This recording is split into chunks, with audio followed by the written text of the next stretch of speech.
DMT, what is perplexing is that with a sufficient dose, it doesn't augment what you're seeing, wipes clean everything you're seeing in front of you, and replaces it with a completely different world, way more complex than this world. And I'm not exaggerating. Like, the things that you're seeing are so much more complex, but they're not nonsensical. You're seeing an extremely coherent world. It also happens to be the most psychedelic substance known to humankind in terms of it's a complete change of what you're experiencing. Wait a second, is this a real space? And we're in. Danny, welcome to Triangle Theory. How are you doing? Really well, thank you. Thank you for joining us. It's a pleasure to be here. So, as I mentioned just before we recorded this one, Rupert and I are fascinated about your work, everything you do, and I get into this obviously later, but about everything that you do. But I'd like to start with the background, really. So, in one of your videos, I noticed that you spend a lot of time growing up with your grandparents, and your grandfather was doing a lot of work with black holes. Do you think that kind of impacted the things that you do right now? Absolutely. Just a small correction. My grandfather was a nuclear physicist. He was actually working, he was specifically working on the hydrogen bomb. But yeah, but he obviously always stimulated my mind, and he always told me about black holes. That's the thing that I'm mentioning in the trailer. Okay. And that got me my love for physics going very early on, because it terrified me. You know, I always imagined them to be these just like huge quagmires, just like you see in the ocean, but only in space. And there was obviously like a very terrifying image. And then over time, it kind of fascinates you because you really want to understand it. And then I started getting interested in physics very early on because of it. And I wanted to become a physicist. I kind of started going that direction early on in my life. Then I made some different life choices, but that love for the understanding of everything always remained. It's almost like it was with me since I was born. So absolutely, it influenced me quite a bit. Yeah. Yeah, and what made you to try psychedelics in the first place, and DMT? And for people who don't know, what is DMT? Could you just expand on it?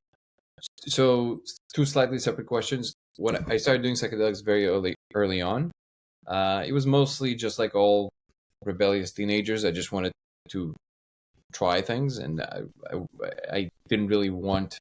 I was one of these kids that always wanted to be abducted by aliens. Like, I never wanted to kind of be here. I wanted to escape, and that was part of it. I did acid for the first time when I was, I think, 11 or something like that. Like, very early on. It might have been 12. It doesn't really matter, but very early on. And I basically was doing psychedelics ever since. Mushrooms, weed, and so it's almost like by the time I was 21, I've already done, so many psychedelics, but at no point did I think about using it like therapeutically. It was just like a party thing or just kind of exploring my mind thing, but it was never under like a wise banner of some sort. And DMT came a little later on. I was already living in America, and I heard of it. I think it was in 2007, something like that, for the first time. It was actually an old Joe Rogan rant before he was Joe Rogan. I mean, he was known somewhat as an actor, but there was this old radio rant. He was on a radio show in Ohio. What he was saying, and the second I heard the name, it's almost like my brain automatically just locked onto it. It was like, okay, what is that? I need to know. One of the phrases that really got me, which kind of gets a little bit into what DMT is, he said, it doesn't feel like you're in another dimension, you are in another dimension. And these words carried a lot of weight for me because I knew he means that. I knew he meant that however it is that you define reality, that feels as real as this, if not more real. And I needed to know what that means. Immediately, my brain really locked on this. And ever since then, I started listening to Terence McKenna and, people that are kind of involved with that stuff. And then I tried to extract it myself poorly. I managed to extract it, but nothing really happened.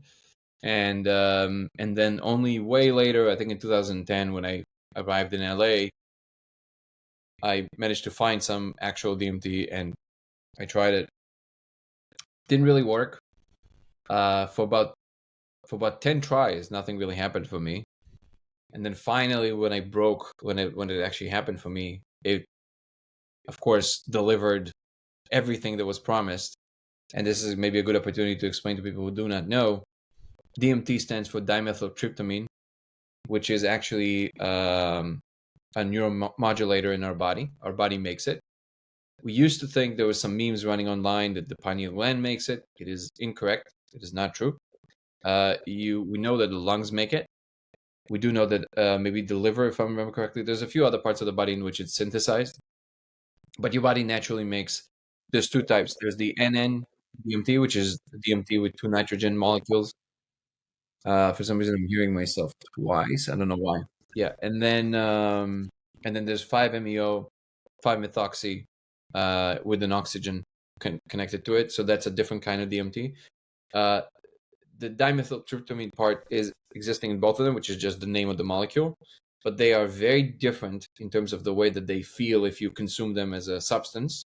But the mixture of both, if I remember correctly, is synthesized in our bodies, which is what gave rise to all of these postulations about it being the spirit molecule, the molecule that carries our spirit into our bodies and away from our bodies when we die, because people postulated that there's a surge of DMT in your bloodstream during death and during birth, and stuff like that. Of course, all of these claims are basically not vacuous, but they're basically kind of rumors, because it's very difficult to test. Because if you think about it, the only way to really test for that is you're going to have to wait with some way to measure somebody's like levels of dimethyltryptamine when they die, which is kind of like, how do you do that, right? So we now understand that most likely it is the molecule that modulates just experience in general. Now, again, this is still highly theoretical, but it is based on the work of Dr. John Dean, that is now in the University of San Diego, UC San Diego, and he now started the DMTX project studies, which is extended state studies in San Diego, in which they put people under the influence of DMT intravenously for long periods of time, and they're studying what's going on with the phenomenology.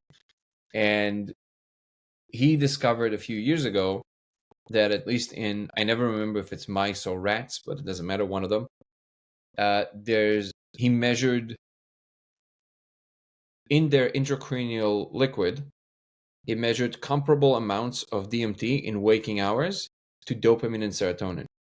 What this means, we all know that dopamine and serotonin are natural neurotransmitters and modulators that we have in our bodies, that are responsible largely for our moods and how we operate. And because rats and mice are primates, their system's somewhat similar to ours, is what we test on them. If it is true for humans as well, what this means is that it doesn't only responsible for some kind of a carrier of information in the beginning and the end of a life, but throughout the life. So, which means, because literally there's an average of DMT above serotonin, I believe, and beneath dopamine in average, which means like it's substantial amounts. It's not small amounts. So it made him postulate that maybe DMT is actually the molecule that buffers experience, so to speak. And any departure from that regular experience is the departure of that system, left, right, up, down, depending on how you modulate it. So maybe even all the other substances like LSD and all the other substances that give you hallucinations might just be the result of modulation of the DMT levels in your bloodstream and the modulation of it. So that's a slightly more technical explanation. The simple way of saying it is that DMT is unique in that it is both consumed as a recreational substance and both used in shamanic circles, like in ayahuasca, the active ingredient is DMT. And it is also a molecule that is synthesized by our bodies. We know this for a fact, which is unique because it's unheard of. And it also happens to be the most psychedelic substance known to humankind, in terms of it's a complete change of what you're experiencing. Usually, all hallucinatory substances, they create some departure from what you're already seeing. So they borrow, so to speak, from what you're seeing, hearing, right? So if you're looking at a certain surface and you consume magic mushrooms, the surface might bend a little. You would see Hmm. a more radiant color coming from the surface. There's all kinds of modulations of what you're already seeing. So it's almost like the molecule is using what you're seeing and hearing and feeling to then construct some augmented version of that. With DMT, what is perplexing is that with a sufficient dose, it doesn't augment what you're seeing. It wipes clean everything you're seeing in front of you and replaces it with a completely different world that is way more complex than this world by a factor of 1,000,000. And I'm not exaggerating. Like the things that you're seeing are so much more complex, but they're not nonsensical. So you would expect that if it's just some kind of a crack, like a perturbation of your regular consciousness, you would expect some noise or nonsense or something to arise, right? You would see like a cog and then a cat and then a whatever, right? That's not what you're seeing. You're seeing an extremely coherent world with sometimes beings, very often like actual conscious other beings that are communicating to you, sometimes in terms of feeling the presence, sometimes seeing it directly. And they behave according to rules, not the rules of our world, but some other rules that are clearly there and they're coherent. And again, stable, extremely complex, and repeatable to some degree. That this is another thing that DMT is known for, that very often people who partake and go into these spaces report very similar things, similar beings, similar spaces that they enter. And that's what really sparked the interest of DMT as a very unique kind of molecule. And this is why it is now being studied in the Imperial College in London, in San Diego, now in I think it's in the Caribbean somewhere, but that's by Andrew Gallimore. But all over the world, there's this interest, and it is unique because usually all the studies around psychedelics nowadays are around the therapeutic side. Can it help addiction? Can it remove PTSD? Things like this, Hmm. right? But DMT is the only molecule that is also being studied, not for any therapeutic property, but from the ontological perspective, under the question, wait a second, is this a real space? Mm. And this is seriously being asked by scientists in a lab. So that question already existed. I didn't know about that, but that's the best, short overarching explanation I can give you of why DMT is unique in terms of what it is, the fact that it's made in the body, the fact that it's so completely replaces the reality that you see, and is now seriously being looked at by scientists in labs, asking the question: does this mean that there's these parallel dimensions that we're somehow interacting with? Do you believe that when under DMT that it sort of opens up a portal to a potential spirit realm that you wouldn't sort of be able to have a perception unless you're on it? Is that sort of when taking it and under the influence, it sort of just opens up a brand new perception that we wouldn't be able to see or hear unless on it? Absolutely, modulo the fact that there might be a need of reframing what we mean by the word the spirit realm. Mm, So we call certain things because it existed already in our folklores, right?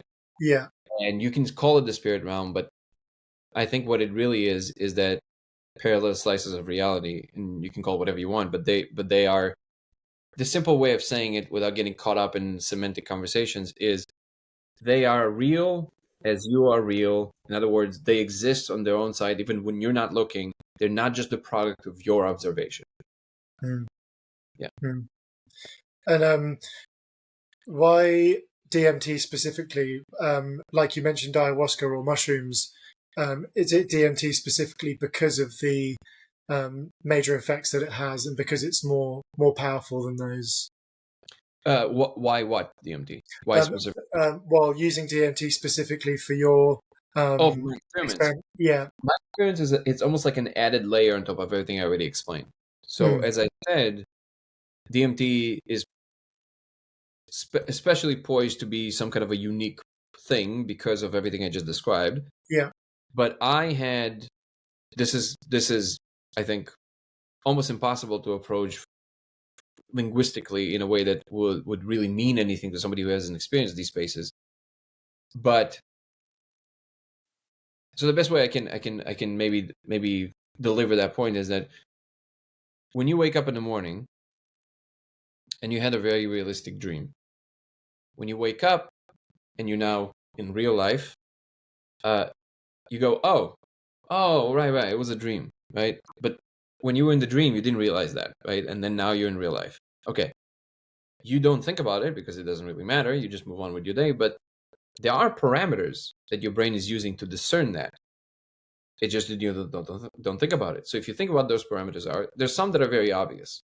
One of them that are very technical, like in a dream, things are more murky, more cloudy. You know, they're not as continuous over time. You're in a circus, and all of a sudden you're in a mall, and a gorilla is standing next to you, and you don't really think about it, right? In real life, things are not as cloudy. The edge detection is much sharper, right? Things are more continuous over time. They don't just pop in and out of existence kind of thing. But you only notice that when you're in one or the other. But it's not quite the full story. If you notice, when you look from your regular life back to the dream, you can discern that that was the dream and this is real life. In the dream, you can't even postulate real life. So it's actually, there's some things that are a one-way street, which means that this is a more coherent observation than the other one. I know that some people really love the idea that the dreams are more real than this. I think it is absolutely incorrect. This is absolutely more real than the dream, okay? Using these parameters. Now imagine that there's a continuum along which things are even more real than this. So if people wonder what that means, so imagine waking up from this, going, wait, what? And then all of a sudden you remember that there's a more real place than this. Edge detection is higher, things are more vibrant, they're more continuous over time. You know in that instance that they exist for way longer periods of time when you're there, right? So all of these parameters are, so take it one level up. Just like Neo waking up in the Matrix, that moment of like, wait, what? Okay, that moment, that's what happens very often to people in DMT. Not as a metaphor, actually happening to you. As Terence McKenna famously said, you could believe it only if it wasn't happening to you. Because when it's happening to you, you almost can't believe that this is happening, right? So now, if it's even possible, if you've never done these things, imagine that there's even a higher level than that, than whatever that was. Now, one more. That happened to me. So I was doing DMT for a long time, for years and years and years, and I had these experiences a lot of times. And all of a sudden, I woke up one more level up, and I went, whoa, what is happening? Now it was as real as this, only like in a way that was just very, very stable. Like it was very stable. It would come to my room, like augmented reality. Just like I would see these beings, they would come in, they would talk to me like you're talking to me. I would have beings appear, and they would have almost like a flesh-like feeling, like their tangibility in space was complete. At that point, I said, okay, hold on. Up until that point, I just thought this is a really cool substance. This is amazing. I love it. It's like a roller coaster. It's amazing. I love it.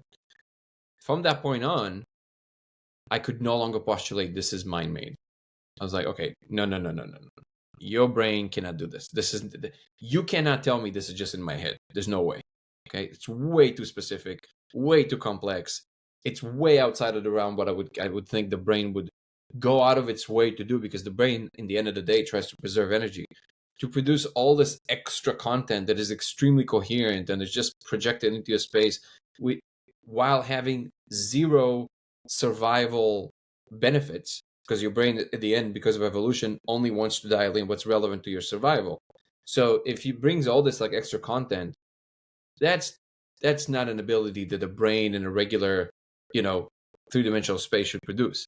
So at that point, I started asking myself, okay, hold on. If this is real, there has to be a way to discern that. There has to be a way to answer that question. Now, back then, I had no idea that things like DMTX, the project that I described, existed. I didn't know that serious scientists asking this question. All I knew is that nobody that I've heard gave me an answer that I was satisfied with. People always talk about it in like esoteric terms. They talk about it in terms of like, well, it is the spirit realm, it is this, and it's beyond human comprehension, and it'll forever be beyond human comprehension. I didn't accept that. I don't believe in that. I think that whatever knowledge allows to know, you can know. You just have to ask the right questions, right? So then I started asking myself these questions. And over a period of maybe 5 or 6 years, I was trying to figure out how can you possibly answer that question. And it's a long story, which the movie tracks. We're shooting a movie about this right now, and the big thing that the movie approaches is how it all came to be and how I kind of came to these conclusions. But the short version of the story is that I eventually started asking questions along the lines of what I understood about physics, what I understood to already be possible, like quantum computers, for example. And one of my guiding thoughts was, for example, that there's in the moment of decoherence, that's how quantum computers work, we're utilizing this property to distribute computation across parallel worlds, so to speak. Now, obviously, it's a contentious point whether these parallel worlds actually exist, but that's besides the point. If I am postulating that maybe there's these parallel dimensions, then whatever quantum computers do seems to be perfectly positioned to do this communication between the realms, right? So I started thinking in that direction, and that led me to look closely at light distribution, scattering, diffraction, because that's the moment where, like in the double slit experiment, what you have is this decoherence moment that which the particle decoheres from the wave function and becomes part of your world line, or collapses if you want to look at the Copenhagen interpretation. It doesn't really matter. But I started thinking about that from a technical standpoint. And eventually it led me through a very long and elaborate labyrinth of hints to the idea that if you project coherent light, laser, onto a surface and it is diffracted, while you're in DMT, something is supposed to happen. I didn't know what it was. And to be quite honest, I didn't really think anything's going to happen. Because usually when you kind of play this game with hyperspace, you land with bupkis. Like, it doesn't give you anything. It's like this, like, oh, oh, like it gives you this crescendo feeling of like, it's coming. And then it's like, there's nothing.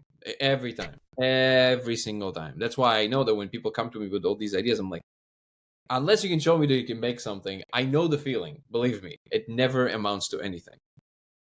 And all of a sudden, I turn on the laser after this very long process. There you go.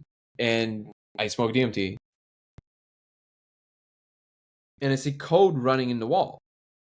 And my fiance is sitting next to me, and I go, there's code in the wall. She goes, what do you mean? I go, there's code like in the Matrix running in the wall. And she goes, I don't understand. I'm like, I don't know how else I can say this in English. Like, it's what I'm saying. And she goes, okay.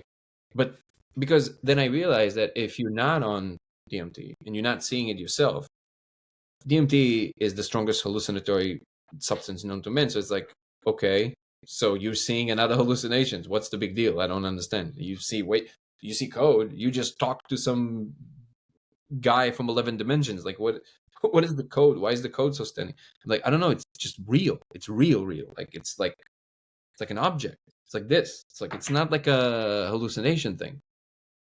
And she goes, okay, I don't understand. So I was like, okay. Then she back then, she couldn't really smoke much of it. She's not a smoker. She's not, she couldn't really get to a place where she can smoke enough. So I started showing other people, and everybody saw the same thing. And everybody like, what the that's what you see in the trailer. The people go like, wait, what? Because that reaction that you see, I had a body language expert, Chase Hughes. It's going to keep happening. Body language expert, Chase Hughes, tell me that he's never seen in his life so many authentic reactions to something. That he said, this is zero mask. This is no mask. This is somebody's in true awe and they cannot act. You can't act this.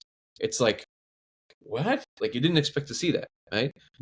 That's the feeling you get, because even if you can't necessarily describe why that's so unique, there's something about it that your brain knows doesn't belong in any other gestalt that you're familiar with. It's not part of anything that you've ever seen before. It's almost like a hyper object that just kind of hovers there in extra space, but you know it's real. Just by seeing it, you know it's real. It's extremely stable. It has spatial coordinates. If you move the light was moving across it. It's not like it's moving with the light, which what you would expect if it would be some product of coherent light hitting stochastic pattern. It's not what you're seeing. And it doesn't matter the surface. It doesn't matter the place. It doesn't matter the person. It doesn't matter how many times you do it. You look away, you look back, same thing. Just like projecting light at something in the dark or looking at something through a microscope. So then I started showing other people. And then when it was about 80 people, that I showed personally, and they all like were blown away, then I started reaching out to scientists. I said, okay, this is wild. So then I started writing emails, which were obviously a very difficult thing to do. I was actually, I actually back then tweeted to David Deutsch. I don't know if you're familiar with him. He's a famous scientist from England. And because his book, The Beginning of Infinity, well, no, his first book, The Fabric of Reality, is what made me think in the right direction with the lights. And I don't even know why, like, I don't know what I expected. Like, obviously this is so wild. But I tweeted him, I was like, hey, listen, I know it sounds crazy. I think I found something fundamentally about reality, and I would like 10 minutes of your time just explain it to you. He actually responded, which was very strange too. He said, I can't help you, but if you make this more public, others will be able to, which I almost saw as a universal sign, kind of like, this person who, why would he even respond to me? But he responded, and that was the answer. And I was like, okay. So then I took it as a sign, and I said, well, look, I don't have credentials running in front of me. I'm not part of academia. And by the way, I have no problem with that. I do understand the need for kind of like some of the gatekeeping around knowledge, because that's what gave us the modern world. So I have no gripe with that whatsoever. But I said, okay, well, I know how to make content. So I'm just going to release a video talking about it. I don't know if you guys saw the original video, but I was like, okay, well, let's see. It's not the trailer, by the way.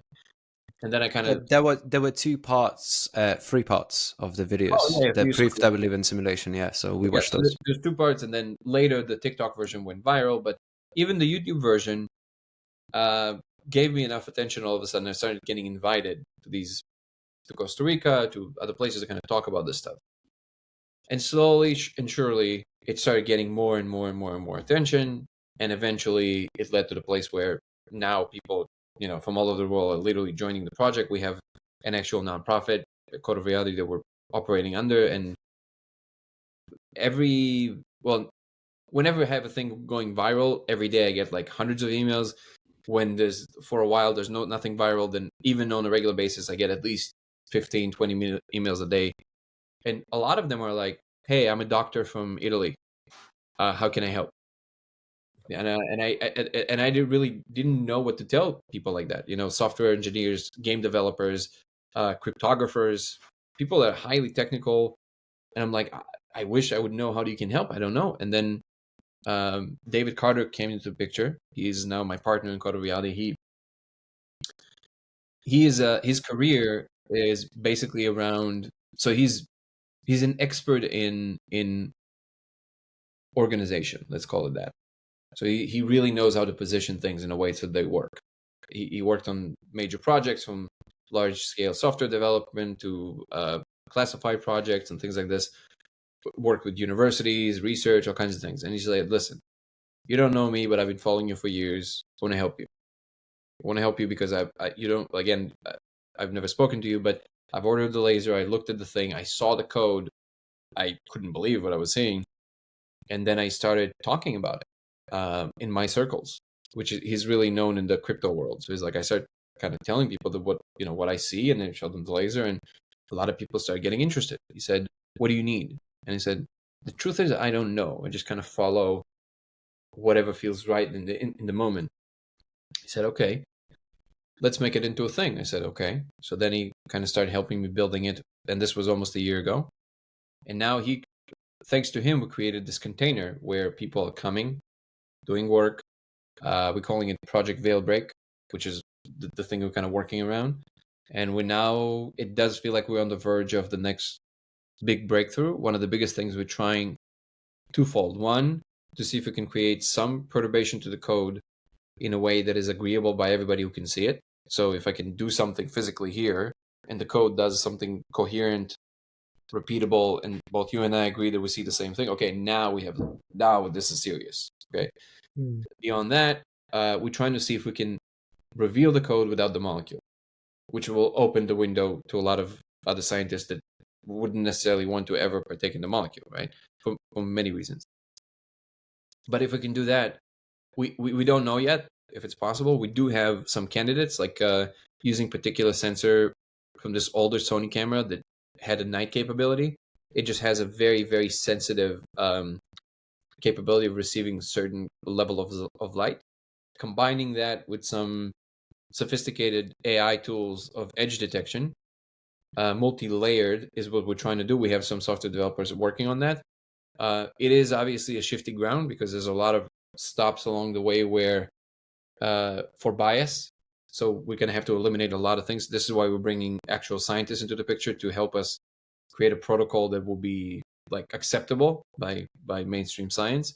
But that's kind of the direction we're trying to play with. Is there anything of coherence that we can reproduce without the molecule in a way that an external device can record it? Because if we can do that, now we're really playing the game on a whole other level, basically. Hey guys, thank you so much for making it this far into the podcast. If you have any feedback, then please let us know, as we always want to make this podcast better. So hearing from you is always a pleasure. Please subscribe to all of our platforms, get involved at Triangle Theory. If you've got any comments or if you want to share any topics that you think that me and Conrad would like to talk about, then please get involved. We'd love to hear from you. Thank you so much. Going back to when you combined DMT and the laser, do you think that was more like intuitive or purely accidental?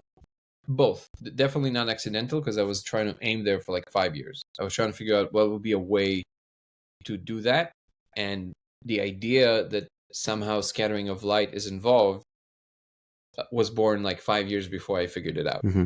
So I didn't know it. This is how crazy it is. It's like, it's so simple, and yet getting to the actual answer from the infinite number of answers is very difficult. In retrospect, it's easy to say, oh, it's just a laser. Yeah, but what was the logic of that? So now I have some theoretical frameworks, but for a long time I didn't have any theoretical frameworks. So no, definitely not accidental. It wasn't like the laser was on and I just passed by with DMT and said, whoa, what is that? Like, definitely not like that. It was very carefully aimed for. I didn't know what I was aiming for. All I knew is that I wanted to discern whether or not there's a way to say decisively, is the DMT space real, or is it what we call mind-made? Because if it is real, certain things would have to be true. One of them is the space would have rules. It would have some geometry. Even if it's not Euclidean geometry, doesn't matter. It would have some geometry. Geometry answers to the language of mathematics, which is a way that you can actually test these hypotheses, right? And it would have a topology, which would mean that it would have some entry point and exit point for us. Even if the space is infinite, we sometimes see it and sometimes don't see it, right? So all of these questions are under the banner, if it is real. It might have not have been. Like, maybe it wasn't real. Now I know it's real, but if it is real, some things should be true. And then you can work from first principles from there. So there was a lot of assumptions that included my understanding of what I knew about physics, combined with certain things that appeared for me. I wouldn't call them intuitive, because I think intuition is a shifty word. It implies that you just had a hunch. But if you look at what intuition really is, it's a sophisticated system that your body came up with to consolidate complex information into a feeling. So an intuition of somebody who has been doing a technical job for a long time is exactly that. The example I always use is, if you have an electrician who's been doing it for 50 years and he's teaching his son how to do something, they walk into a building and there's all these wires everywhere. His son, who's just now stepping into the position, would have to get a ladder, go up there, climb, pull on the thing, go down, pull on the thing. I don't know. Okay, right. The electrician has been doing it for 50 years. He just walks in, he just kind of knows. He just knows what this goes, what that goes. Why? What happened? Well, he knows that the building is from a certain year. That year, he knows how things were done. So he knows that it's much less likely that it would go all the way around versus some other way than which they were wiring, like all these things. But notice something. It's not like he actually thought any of these thoughts. It's not like everything I just described in terms of the specificity of it is how the electrician thought about it, right? He just felt it. He had an intuition, which means that whatever he did for all these decades, slowly but surely, all of these failures that he experienced created a very well-refined feeling associated with very particular things in that field, right? Of how things are arranged, of what would work, what wouldn't. It's almost like it gives him like a jolt of like, nope, don't touch this wire. He doesn't know why, but the machinery already knows why. You understand? So experience. Exactly. So when we say intuition, it's misleading because people associate it with just, oh, it's just a hunch. No, it's a very sophisticated machinery. Okay. So now what we call intuition, the intuition, like how did I know that all of a sudden I needed to veer to the right before this car came? It's possible that the higher informational structure that you're a part of, not just as a unit of what you are, also has these tapestries of intuition. And when it's appropriate, it would kind of give you that feeling of the intuition, right? Almost like your soul's intuition about certain things. But it is still the same system. It's just of a larger structure. So this is where you get into like highly hypothetical things. So I'm very careful when people just say, do you feel it was just an intuition, if they know what they mean by that? Because you can say it was an intuition, but it wasn't based on nothing. It was based on how wide was the frame I was willing to sample from. When you're working on something very specific, like testing whether a particle would do A, B, or C, you have very constrained ontology. You say, okay, I'm only sampling from this very, very small pool of possibilities. I'm completely blind right now to anything else. For now, I'm just doing this test. I just want to see A, B, C, A, B, C. That's all I want to know, right? That's how most things are done in science. If it doesn't work, you expand you're broadening your assumptions a little bit, but not a lot. Like, okay, can it also be these other, whatever it is? I was willing to stay in a place where it was pretty wide, but I wasn't losing myself in the wideness of it. Because if you make it too wide, now it just becomes nonsense. Now it's just like, that's how you get schizophrenia, right? You get like, this is connected to this and this is connected to that. It is connected, but it's not connected in any way that is coherent and relevant to your instant moment, right? So I guess I found the sweet spot of where certain things would happen to me, like those numbers on the ground that I was talking about, that all my scientist friends telling me you should remove from your story because it damages your credibility. I disagree. It's an important part of the story, but I was willing to play with these ideas without getting lost in them, right? So if that hint would appear for me and I would follow it for a little bit and I would see it goes nowhere, I'm just gonna let it go. I'm allowed to kind of play with it as long as I don't get lost in it. I just like, so that's how I kept on playing the game. Follow the thread a little bit. Does it pan out to anything? Whatever works, great. Whatever doesn't work, throw it away. Just like in the scientific method, it's just that my sampling pool was a lot wider than any scientist would be comfortable with. That's all. I think it's fascinating because it kind of, you're exploring just through going through that process. And when you go back to the laser and the specifics of the 650 nanometer laser, and sort of seeing those numbers in your sort of exploration of trying these ideas out, is that what came to you in the form of a number, was to go to that 650 nanometer laser? It was one of these moments where if I just put it in a paper, no scientist would take it seriously, because the way it was arrived at, it was a combination of concrete discernment of what is possible and not possible, combined with events that happened that were very much in the realm of like these, extravagant ways of thinking about the world. Specifically was me and my fiance, we were in botanical gardens. We were talking about plants, why they reject the color green. That's why they're green, right? All of that stuff. She knows a lot about plants, how they work, photosynthesis. So she was explaining to me all this stuff. And then there was, this strong intuition inside of me that kind of went almost like somebody is telling you, yes, yes, yes, yes, this, yeah, this, pay attention to this. It was more than just a feeling. It was like somebody grabbed me by the shoulders, like, yes, look at that. And I was like, okay. So then we kept on talking about it. And it was already riding on top of many other synchronicities that were happening before. So if you really want to take people through the step-by-step what happened, which is what we're doing in the movie, I have to start from kind of like square one, explain what are all the other synchronicities that were happening, what was the relevance of those, like the number 42 following me everywhere, the famous Douglas Adams, the answer to life, the universe, and everything.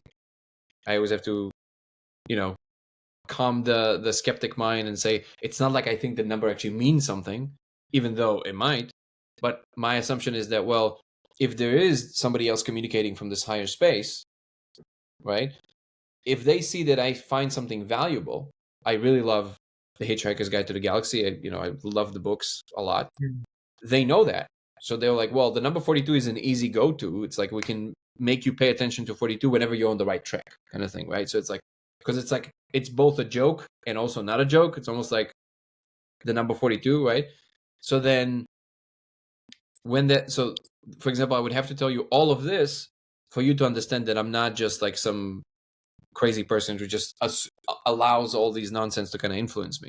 But if over the years you have number 42 appearing for you in like crazy ways, I'm not talking about like on the digital clock. Like it will all of a sudden be in some reflection on a mirror right on my pants in a way that it's not like it's crazy things, right? So then because of that, the number 42 held this weight for me. We stepped outside of the botanical gardens and it was a very hot day. So Kelsey went to hide in the shade under a tree and I called an Uber to go back to the hotel. So I cross the street after I called the Uber and I come and I hug her. And then as I hug her, I'm taller. So I look down and I go, Kelsey, look down. And she's literally standing on the number 42 on the ground. That is exactly the same color as the first hint that appeared for me with the same kind of from Department of Water and Power. And then we looked on, and then she started laughing because she heard me talk about it, but she'd never seen it in action. I go, do you see? She goes, that's crazy. So then she's standing on it, and then we looked at the street, and there's a bunch of these numbers going, not in successive order, but they go like there's 46, 43. It's not jumping by 2 or anything. It's like a weird arrangement. And we followed the street. The number 42 is the only number that repeated itself twice. So it's 42, 42, and all the other numbers are just repeating once, right? So then I was like, okay, so now you can look at the situation and say, just walk away, bro. Who cares? No. This is exactly not the thing you would be doing, because if you'd be following this for years, right? This is not a small thing. You standing in a random spot that she stood because she went to hide under a tree, and she stood on it, on the number 42 that was been following me for years. After a moment ago, I had this feeling inside of me that told me, yes, look at what you're talking about right now. If you combine all these things together, there's no lab in the world that would take me seriously, but you can't ignore that. That is outside of the realm of just a statistical fluke, especially if it's been happening for years, right? So it's stuff like that. Now you can see why it's problematic to just describe it to people, because they immediately shut down. They go like, well, I can't follow you there. And I get it. And by the way, if it wouldn't ever culminate in anything at the end of it, I'll be with you. I mean, I guess they're just sending me on a goose chase, or I'm just imagining things or whatever. I'm totally fine with it. It's just that day, because she was standing on the 42, what I took it to tell me is like, she's a key. She will help you figure this out. And I was like, okay. So then obviously after she saw that, she started taking everything else that I was telling her before a little bit more seriously. And she's a researcher. So she's like, okay, show me that first paper that you told me about. So then we went to this restaurant, Thai restaurant. We were sitting on our phones, both of us separate. She was going down her rabbit hole. I was going down my rabbit hole. We were just both like crazy people, like, like Googling all kinds of shit, going from one paper to another. If I remember this correctly, and I hope that I'm not embellishing this, I honestly remember this way, but it's possible that, our brains confabulate a lot. But as far as I can recall, it was basically at the same instance that we looked at each other and went, lasers? She goes, yep. Wow. So that's how it was arrived at. And then both of us had these papers that kept on repeating, like 650, laser, coherent light. Like all the papers that came up at that instance for both of us was around that. And I was like, okay, I don't know what that means. Let's get a laser. And it was during COVID, so I couldn't really get a laser because it was all backed up from China. Ironically, the only place you can get a laser back then was from China, and it still took like 3 months. And it was also one of these, like, you couldn't just get a laser pen. You had to like build a circuit. It was very dramatic. Like, it was a lot of build up for it. And I was like, okay, so I made the thing. And I now know why, by the way, because all the ones that are sold, that are like the ready to go, they're usually way too powerful. They would damage your eyes. But the ones that I could order, the only one you could find was the one that is under 5 milliwatts. And it's also the lowest frequency, the red, which you can spend a lot of time with without damaging your cornea, right? It would work in any frequency, now we know. But it's much harder to sit with a green or a blue laser because they're higher frequencies. So even though the output might not be that powerful, the frequency is much higher, so you get much more of the waves hitting your retina, which still can be problematic. So that's basically how it was arrived at, and eventually it also turned out to actually work. So at that point you have to go, okay, at least one thing from this whole crazy goose chase worked. What else can work? Now you have something, and this is why now we're trying to deliver the next, but a lot of this is, and the reason that I'm not removing these kind of details from my story is because I think there's more here than just my story. There's a lot more here in terms of how things actually work in general. Because if you notice, and this is a known Trump or meme, we know that many, if not all, of the biggest breakthroughs that happened in human understanding came like that. In somebody's dream, in somebody's like kind of like vision, or this is not, the double helix of the DNA, the knowledge of how to do microchips came to the guy who was working with by Intel during an LSD trip. Like all of these things are, and usually it comes in these strokes of brilliance, right? But if you ask yourself, where did it come from, right? It might be that there's actual information floating around, and now we can make it into a science if we postulate it to be true. We can test for this. We can say, okay, when somebody is in a particular state of mind, their information in their brain is more open to certain things. They would get more of a ability to kind of get these like new arrangement of informational patterns that we never thought about before. We can put it into scientific language, but first you have to allow for it to maybe be true, to even play with these ideas. And because I know for a fact that there is something that is very true in terms of how it's communicating to us, I'm not removing it from my story because it's part of the understanding of what's happening. I can understand why scientific community would like you to remove the stories, but as a fan of the research itself, I find the story more compelling when, out of all these coincidences, she stood at 42, and then you start researching, and it came up as the specific laser that you need to use. So, from my perspective, as not a scientist, I find it a lot more compelling that this can be something.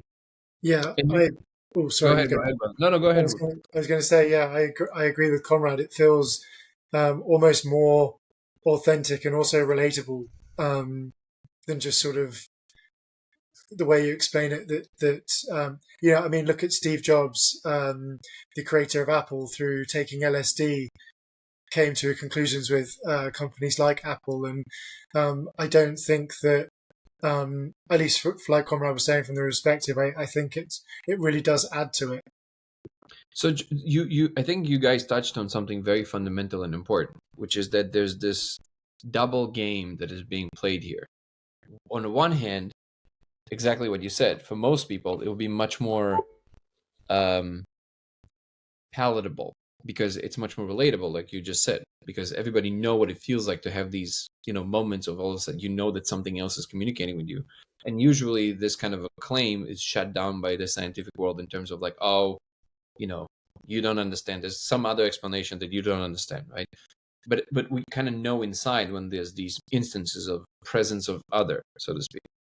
On the other hand, my goal is not to alienate or to call science closed-minded, because it isn't.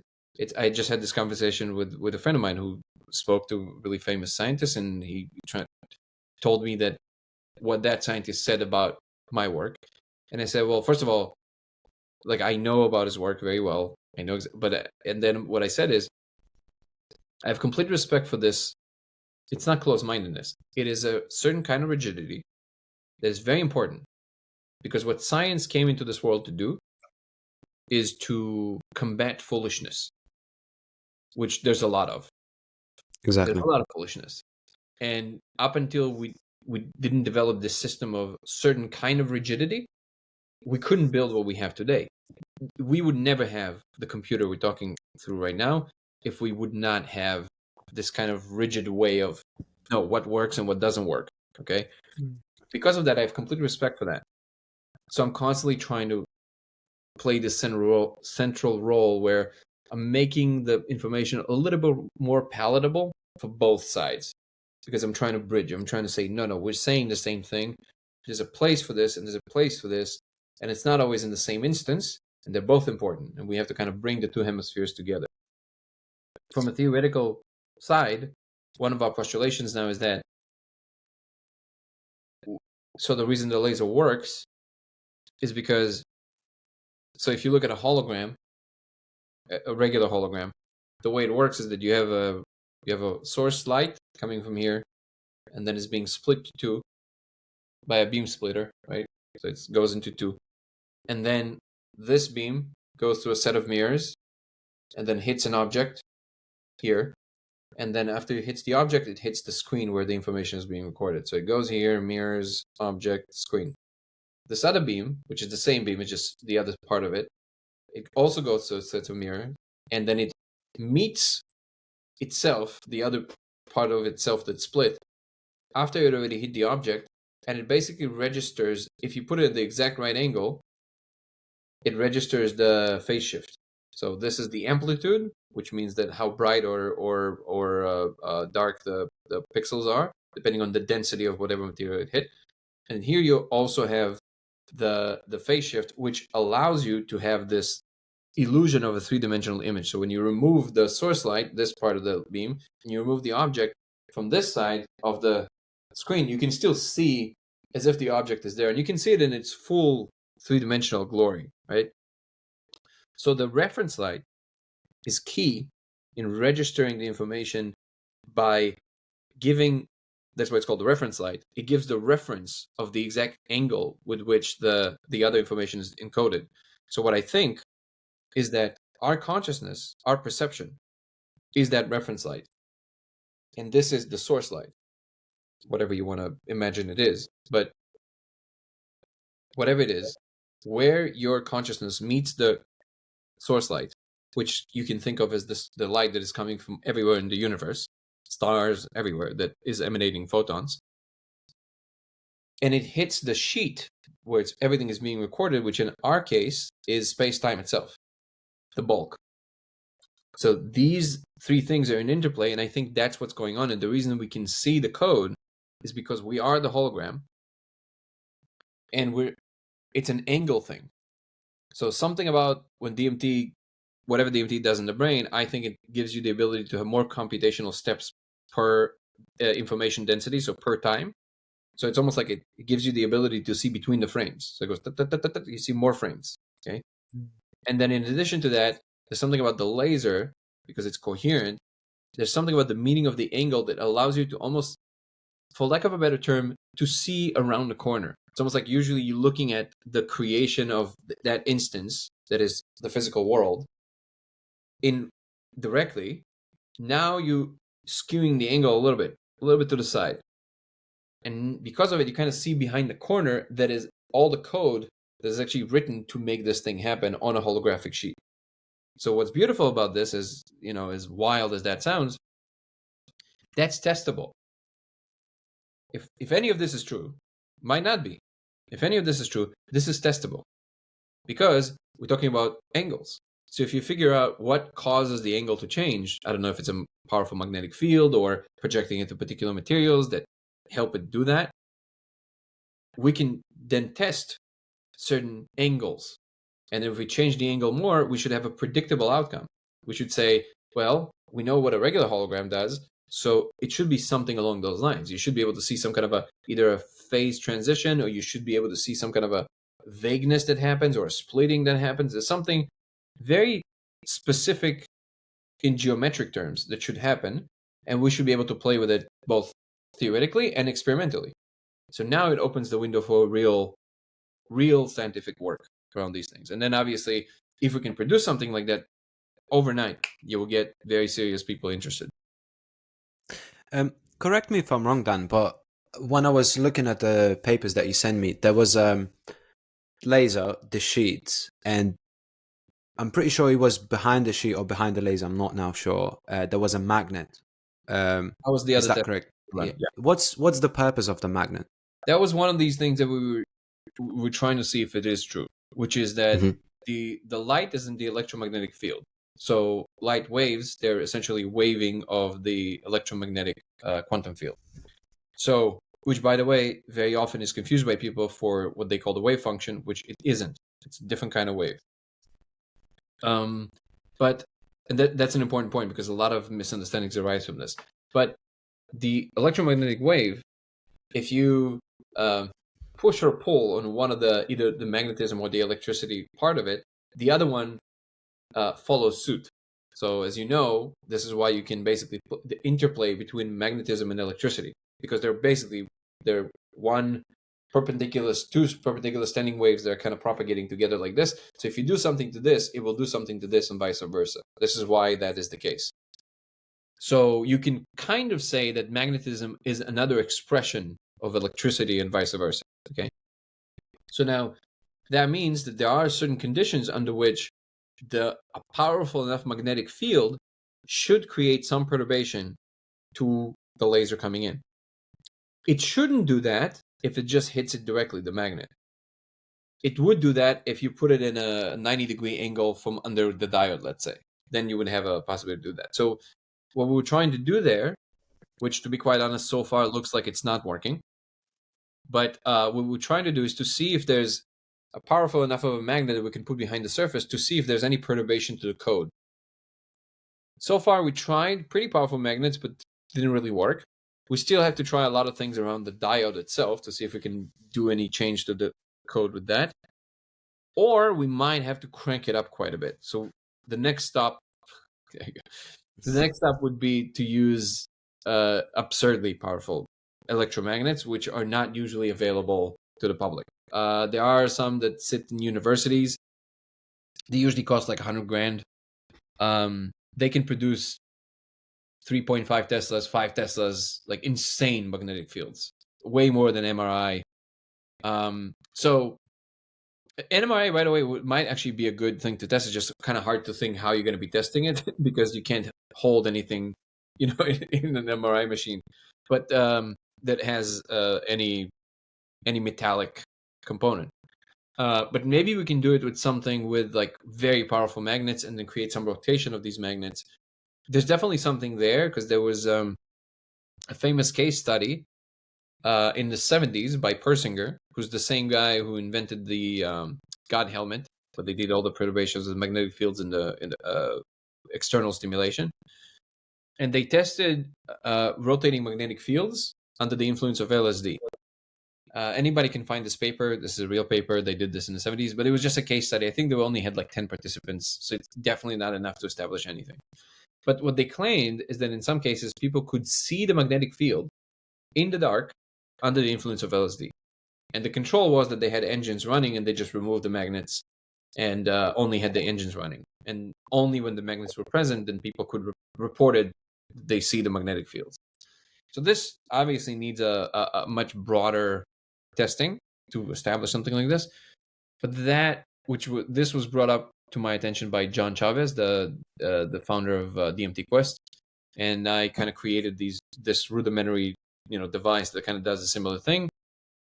Wanted to see if it worked. It didn't. I couldn't see any difference on DMT. I didn't try it with LSD. I tried it only with DMT. So far, it seems like it didn't really produce much results. So this test that you're describing in our thing was an attempt to kind of create some hybrid of their test and our test to see if we can see any changes to the code.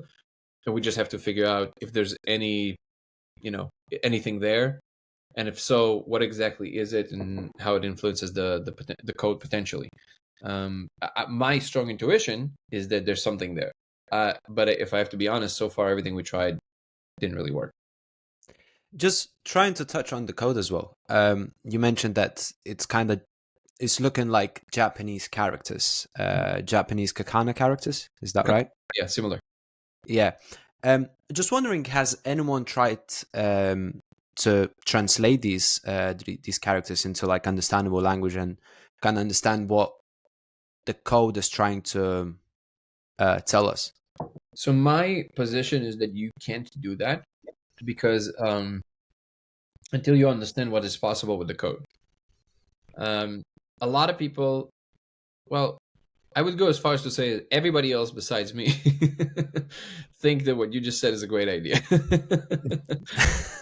I think Why is that? Why is that? why everybody think that, or why do I think differently? Why you think against it?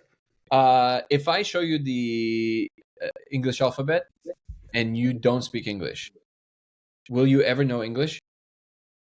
No. Mm. That's why. Because you learn by the operational logic of whatever that is, right? So if I give you grammar and you hear English used and it's combined with the letters, now you have a point of reference of how it's utilized, right? Both in words, sentences, and so on, syntax, everything. But what is being hidden here is that there's another very robust point of information that we have, which is we know it's a language. So even when you're studying in ancient languages, all the experts that are kind of trying to figure it out, they already know that it's a language, and what's more, they know it's a human language. Some people would disagree even with that, but let's assume it's a human language. So we know that there's only so many different ways with which it can be arranged. We know that it will be left, right, right, left, maybe up, down, maybe down, up, which I don't even think that ever was done, but maybe. But it would not be one letter here, one letter here, one letter here. That's just not going to happen, right? That doesn't make any sense. So we know that's not the case. That's because we understand something about spoken and written human language already. And because we have that point of reference, we already have a lot of information that we're utilizing to discern these other things. In this case, we don't even know that. We don't even know if it's human language. We don't even know if it's a language at all. We don't even know if it's computer code of some sort, self-executing code. Why is it discernible for the human mind? Who knows? Maybe just a breadcrumb to make you pay attention, but nothing else. Maybe it is some kind of a thing that you can maybe do something with if you project it in a particular way. We don't know any of these things. The reason I'm voting against trying to transcribe it before we know that is because we might go infinitely in the wrong direction, and it will take us, it will maybe be impossible to come back. What I specifically mean by that is that if you build on mistakes upon mistakes, finding where you went wrong is almost impossible. You're creating a maze for yourself you can't get out of. I don't want to build on a house of cards. The fact of the matter is about the code is that there's so much information there all at once. There's millions of characters all shifting in real time. Like, it's extremely coherent and you can see the function, but there's 3 different axes along which it's moving, which is along these buckyballs and columns, and it also changes in one spot, each and every one of them, like that. And it's constantly moving. So first of all, I don't even know, like, even if you some people tried. If you join our Discord, you see that people do these artistic representations of it. But when I looking at them, I'm like, yeah, it kind of gives you the vibe of it sometimes, but it's not exactly what we're seeing. So then what is the value of that if you're actually trying to discern what it is, right? So if you kind of make it like what it is and not exactly what it is, well, now you're going in this infinite maze where you even started with not what it is. You started with something that is kind of what it is. So then if somebody's going to run with that, they're going to say, good enough, I'm going to run with this. Okay, but you're going nowhere because it's not what it is. So now you're building on something that you're imagining, right? So now you're going into these infinite imagination routes. And if we really want to understand what it is, we first have to pause. If you can record directly from the cortex, that's a way to go. Because then a computer can tell you, okay, that's what it looks like, right? And we're coming to it. There's technologies today that are kind of like that. They're very rudimentary, but we'll be able to do it. And eventually, either with Neuralink or something more advanced than that, we'll be able to do that. Then you can have a ChatGPT analyze the data, okay? That would be a way to go about it. Until that moment comes, I don't want to run into infinite imaginary directions. What I want to do is I want to first see if I can create any changes to the behavior, general behavior of the code. And if I can do that, if I can do any of that, if let's say I'm going to hold a magnet right here, okay? And then the code does something over here, let's say. And then I move the magnet a little bit and I see the code doing this other thing, maybe splitting, maybe the characters change. Maybe I all of a sudden see there's more of these kind of characters than it was before. And it's very clear, right? Then I can say, interesting. Okay, now I can build a Rosetta Stone. Whatever this is, I don't know what the relationship is, but I know that whatever magnetism is doing in this angle causes these characters to appear more. Does that mean that these characters are associated in the source code more with what magnetism is at a particular angle? I don't know. I'm going to write it down. Okay. Now you can start playing with the characters. Now you can tell me this kind of a character does something when this force is present or whatever. Until that moment comes, you have zero context and you're running into infinite imaginary directions, which is what I'm trying to prevent because, as you know, when people run with a meme, it's unstoppable. You can create a whole nonsense wave of news and it's going to run through everything and it's going to resemble nothing of what it actually is or what reality is actually doing, you know?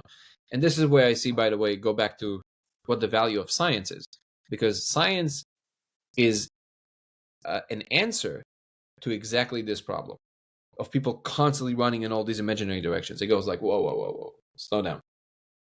What is it? A, B, or C? Which one? Because from there you can start building. And it's a very difficult line to play with because people are very excited. And I am too. But you can't go about, if you really want to understand, you can't go about this in this infinite. I have people all the time. If you watch any of my daily lives, I think like a good like 30-40% of it is people coming in. It's like, did you discern the language? I have this idea. I put it through the AI. It told me this. Okay, what did you tell the AI to do?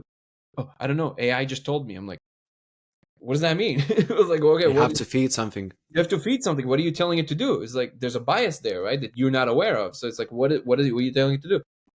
And then you discover, oh, okay. So you show them the just a diffraction thing, and you use an AI neural net that its job is to find potential structures of sentences and words and letters. So when it sees that there's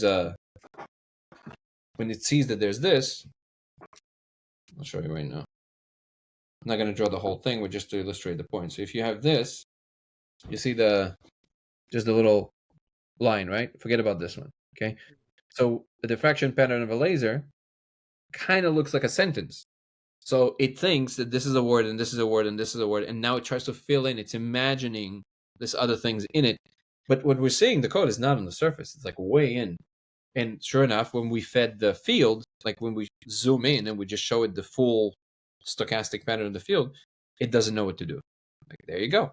So you really need to, at no point, this is a whole other conversation, but there is a big danger that people get somewhat an illusion that just because there's all these like very extravagant tools that can help us do things that we could never do before, somehow that means that we get to do nothing anymore. It's like, just feed it a prompt, don't think about it. It's like, no, like you have to understand what it's doing. Like it's a tool, right? So that's why it's a very shifty ground. It's exciting and exhilarating to be in this position. So I don't really, I enjoy the process of it, but sometimes it's just really funny how loose on the one end and how rigid we are on the other hand. And somehow you have to find the middle line between these two attitudes to come up with something that is of value. When you think about creating the code or who created this code, from your perception and how you view it, do you think this code could be from a different dimension? Could this be a code that was given? Do you think this could be a code from another realm or universe, or potentially like things like Alien? I know that's sort of, again, running away with the idea from your... No, I have a very clear answer on that. It's just that I want to make it super clear that the reason I don't usually lead with this is because it is based only on things that I can see and experience, and I cannot prove to you.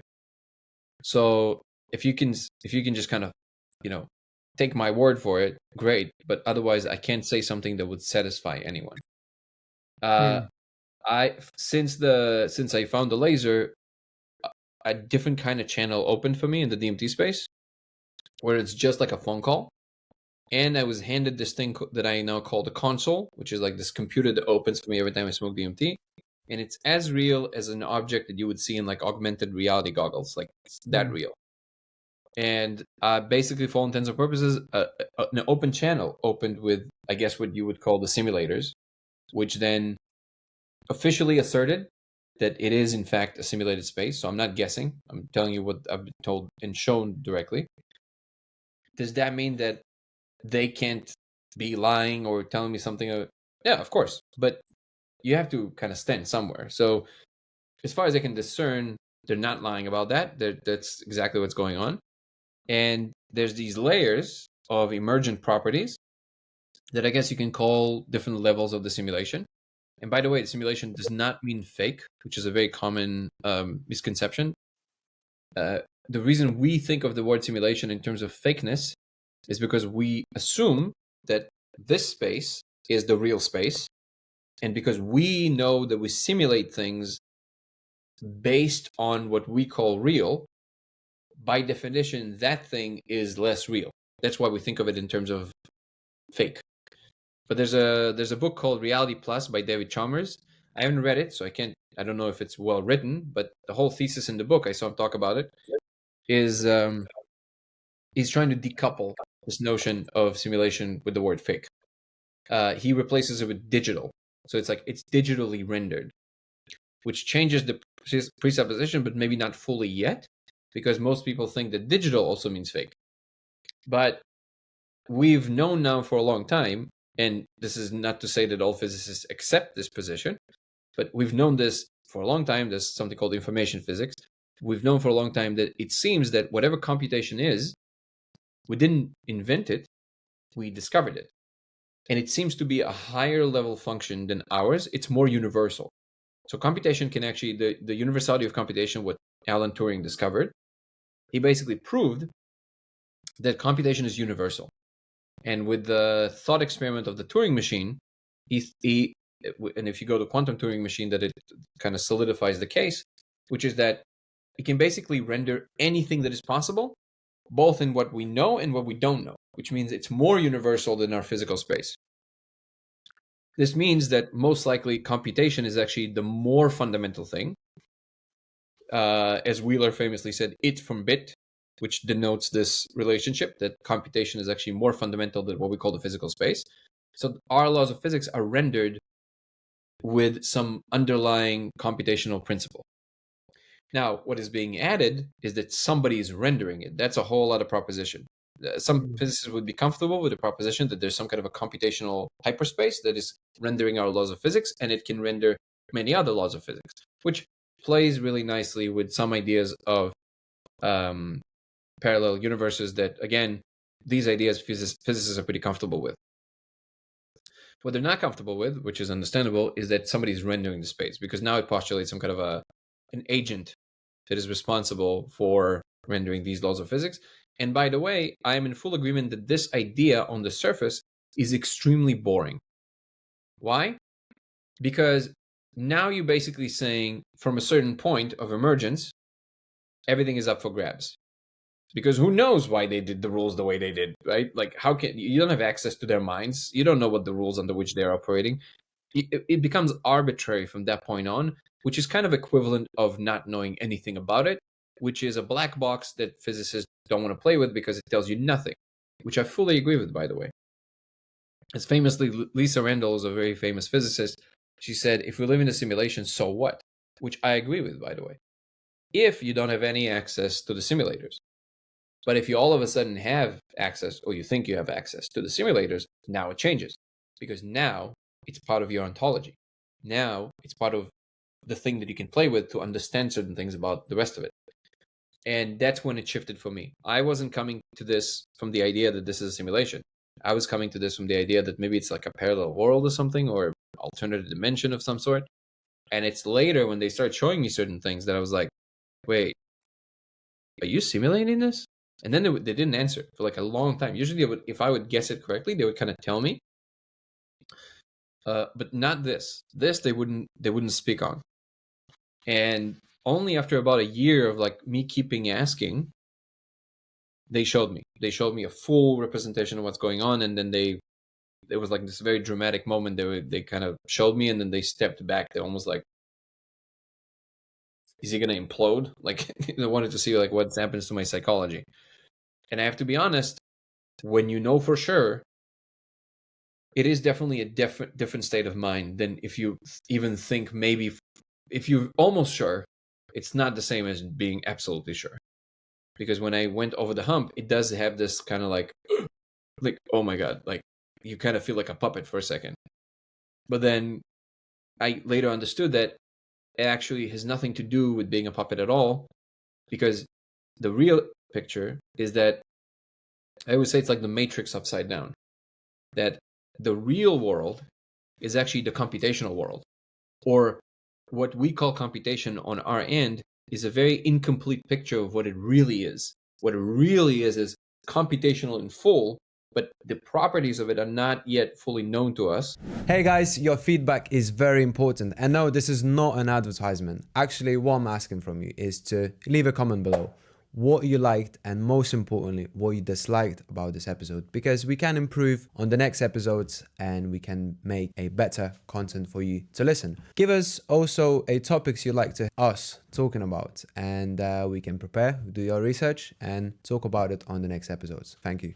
So we only kind of get the tail end wind of what computation really is, and that's what we're using now to build computers and things like this. But computation is so much more than that. It's like everything that you imagine about spiritual realms.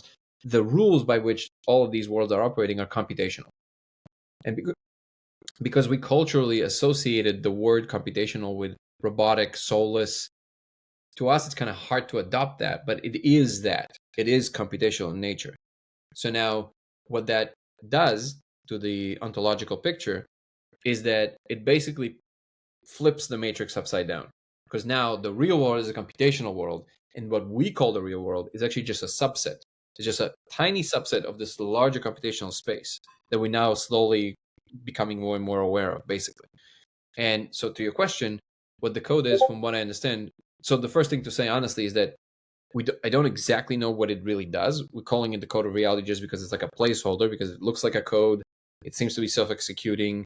It looks like extremely coherent. It looks like it would be something that would be coding for the space we live in, but we don't really know. So kind of like saying dark matter.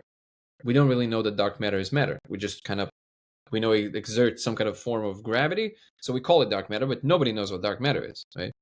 So it's kind of the same, but they insist in my interaction with them is that that's the one thing they're not telling me. They're like, figure this out.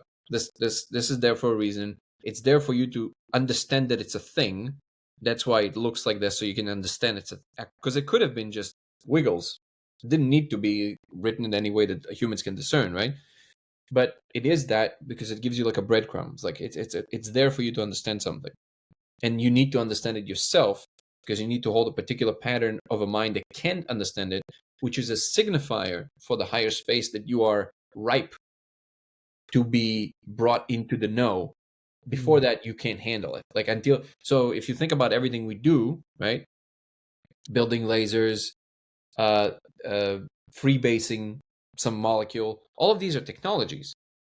These technologies are representations of knowledge. They're representations of a certain state of being and mind of a civilization that can do it. Because you can't build a laser by mistake. You can't. It's too complex. You need to understand something about the world to be able to do it. So the second you can do it, you're telling hyperspace, they understand all of these things. They understand quantum mechanics. They understand certain things that are universal. Okay. Same goes for now understanding what the code is, what it does. You need to show them that you're capable of understanding it yourself. Then they can open the other kind of things. My best guess, I don't know if you're familiar with Stephen Wolfram's work, but if anybody's not familiar, it's a fun rabbit hole that you should definitely go down. They have a model called the Ruliad. Well, it's a hypergraph and causal graph physics model that basically postulates the world in computational terms, but in very concrete ways. So they derive quantum mechanics, field equations, even some string theory from their models, and it seems to be now on the verge of being able to even engineer things with. So like it has applicable notions in it, and what I think in their model, there's something called the Ruliad, which is the computational graph of all the possible rules. So it's not just what is being executed due to the rule, it is the space of rules itself, which are also evolving. So if you just run an automation of all the possible rules under cellular automata, you can actually derive all the possible rules. And there's something interesting there, which is that it's true that you can say everything is possible, but not in any order, which is very important. So yes, you can technically reproduce anything, but not in any order. So this particular thing cannot happen at all until there's certain conditions that happened before it. And that order actually matters, because if you follow the what's called the rulia, the space of all rules, as it evolves according to its own operational logic, the Holy Grail is to try and see where you are on the ruliad in terms of rules, because according to how the laws of physics seem to you. And if you look back towards the beginning of the ruliad through theoretical and computational and experimental models, what you're going to be searching for is the ultimate rule. What is that one rule that gave rise to all the rules? What is that one rule that cannot have a precursor rule, because its logic is so total that gave rise to itself? Because it must be that and nothing else can be. That is the Holy Grail, basically. And what the other interesting thing about his model is that he says that he used to think that, he said this on the Lex Friedman interview, he said that he used to think that if an alien civilization is far away enough, and they're more advanced than us by like 3 million years or something, we can still rest on the assumption that at least they have the same laws of physics that they observe. And he says, I don't think that's true anymore. Because if they are in a different place in the ruliad, they are looking at the same laws of physics, but they're looking at it from a different location, different coordinate in the ruliad, which means that for them, when they look back, the laws of physics look different. They're not different, but they look different because of their, different address in the ruliad. And I found that to be very, very telling about how different the DMT space looks. It looks so alien. Like it would fit the criteria what a real alien would be. You know, when people talk about UFOs and the grays, it's awfully human. Like I don't feel like that's alien enough. You know what I mean? Like an alien would be an alien to such a degree that your brain will go like, what the, that's what the DMT space feels like, which to me fits the criteria of being in a different address in the ruliad, which leads me to believe that it's possible that what we're seeing in the laser is the ruliad. It's really interesting, because I keep thinking about when you say that when we're operating in this space and when we're sort of under the molecule of DMT, you're sort of seeing it frame by frame, but you're seeing in between those frames. And perhaps those simulators are not only just in control of that, but can see past, present, future, up, down, left, right. They are in control of the complete space, if that makes sense. Yeah, so from what I understand, they don't, the simulation, they don't, it's an open-ended simulation. So they don't simulate the end result or agency. So everything you imagined about your world to be is still true. What you do, nobody knows what outcome it's going to bring. You're a complete black box to them. That's the whole point, to see what happens. Otherwise, there's a bias in the system. There's no point of running a simulation you already know the answer to. The whole point is to run simulations that you don't know the answer to and see what it computes, and then get some information from it about reality as a whole. So your agency is still intact. You're a free agent, and there's no real promise of anything, just like you thought in a regular physical world. There are levels. The level right above us, they're like management companies that they are catering to the integrity of our structure. So if certain things go haywire a little bit with our general structure of space-time, they can correct for a little bit, because there's always errors and you need some error correction. But that's all they cater to. They don't really cater to, world events or what you think. There's always going to be beings that are going to try and like intervene in what you're doing, but that's actually illegal. And it is built in such a way that they can't actually do that. By the way, this is a good advice for anybody who ever has like a bad trip, just so you know, that it is against the laws of the simulation to anybody ever acting through you. If you allow that, that's literally you invited that, right? So always know, no matter how it feels to you, no matter how crazy it feels, you can always go into like a just close. Nothing is allowed to enter your system. So if you say no, that's a no. That's it. It's that simple. People just don't think they can say no, so they don't say no. But you can just say no. That's it. And nothing is allowed to ever enter your space if you just say no, right? So things will try and convince you that they're in control. but they're never in control. They're just trying to convince you they're in control. And that's a very important, I think, point in general about, just exploring these spaces. And it is also true in terms of logic, because you wouldn't want, if you're running a simulation and you want to see what happens, you wouldn't want somebody's needs and wants to influence what happens next. You just kind of want to see what's unfolding. And then the final thing I'll say on that is that you have these layers. Then obviously people say, yeah, but who created these simulators? Yeah, somebody else. So it just keeps going. Just keeps going all the way. Simulations all the way up to who are you referring as them when you said them and them entering your space, like when you are under influence of mushrooms? You have a whole species of beings that I guess what you would call is like kind of like the demonic species. They usually try to do that because that's what they thrive on. They thrive on negative oscillations, on like pain and things like this. So they would try and enter your space and convince you that, oh, this is all awful, you're alone, like all of these like these little whispers, right? All you have to do is to not believe it, which sometimes is difficult to do. But by the way, depression, all of these things that exist in our this is all these attempts, right? It's what they do is that they're like parasites, and they just kind of sit on you. And if they see that you're easily squeezed for this negative energy, they would obviously find you and be like, oh, perfect, infinite food. And then they would even create events for you to get upset about, to get whatever it is that the signature that makes you the easiest to squeeze it negative energy from you. That's the thing they're going to do. So when they say like, the more you think negatively, more negative things happen. Absolutely true. It's because the more you do that, the more of these beings will surround you, and they would start feeding on your negative energy. That's their food. And when it runs out, they're like, well, let's help.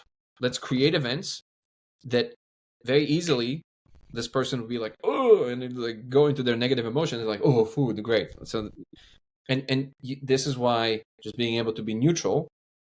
This is why Buddhistic approaches are very helpful. Equanimity. If you can do not push, not pull. The more you can do this practice, some people are naturally better at this, but practicing that every day is actually a very good thing. Even for 15 minutes, just kind of paying attention to your body, paying attention to what it feels like to be in your body. Don't think about it too much. And just this observation, it almost like creates an orb of protection. Because when you have too much awareness, the awareness is the antidote for this. You get captured by negative emotions when you're not paying attention, which is what all of these kind of things capitalizing on. Fascinating. So, so you're sort of in control of your own reality completely. Absolutely. In that sense. And I suppose when you're sort of hearing and understanding that is being in control of those frequencies that you want to see and perceive, and they will in turn reward you with what it is that you want to see on the basis of what you're trying to produce in that sense. So the negative beings would want negative emotion, and that's what they're going to create in you. But the same is true of the other side, which is that the light, it always tries to like open and connect and ascend and all the, I guess, the positive thing we call. By the way, to be super clear, there's a place for both of them in reality. It's not like evil needs to be eradicated. It cannot be eradicated. It's part of what reality is doing, right? So it's just, but there needs to be a balance of these things. There's a very strong creative force for the dark, as we know. The beautiful things came out of human suffering, right? I'm not talking about terrible things that also obviously came out from it, but poetry and incredible writing and music, right? That came from very dark places. It has place, but finding a balance of that without it consuming you is important. So you can just as much bring incredible beauty from transcendent realms than you can from darkness. It's just that humanity was at the stage where we were still very much shrouded in the physical space, and we believe that that's everything. So because of that, it's much easier to believe that in order to produce really funny comedy or really great music, you have to go into the dark side. Absolutely not. I'll show you. I have a friend, Irelis, who I recommend everybody to go listen to her. She's, for all intents and purposes, she's an angel on earth, straight up. Like, if you see her Instagram, Irelis, there's only one Irelis in the world, I think, so you can't really miss it. EIYRLIS, I think, but you'll find her. She's like on Spotify and stuff. And what you'll see on Instagram, that's not an act. That's how she is. She's just straight up an angel, right?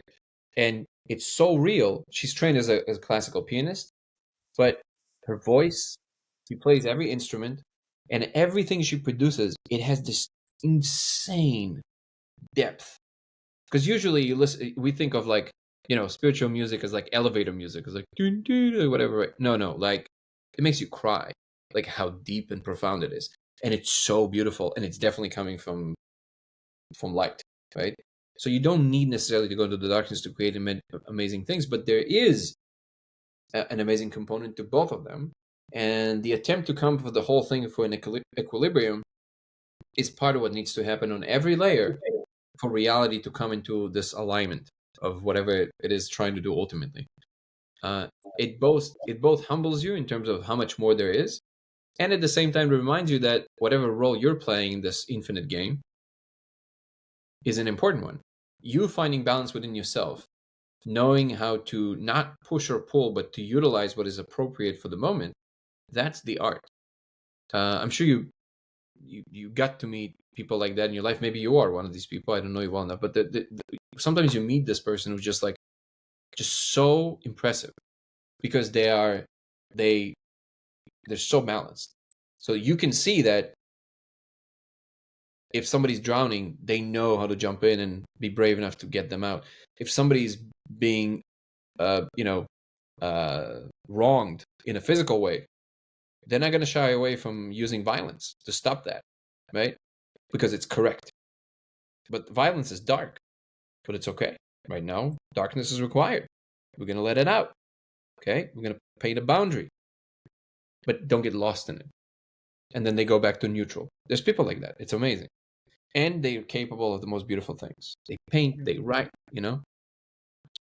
It's beautiful to us because it's a thing to aspire to, because this balance, it has a very deep component of what reality is trying to do.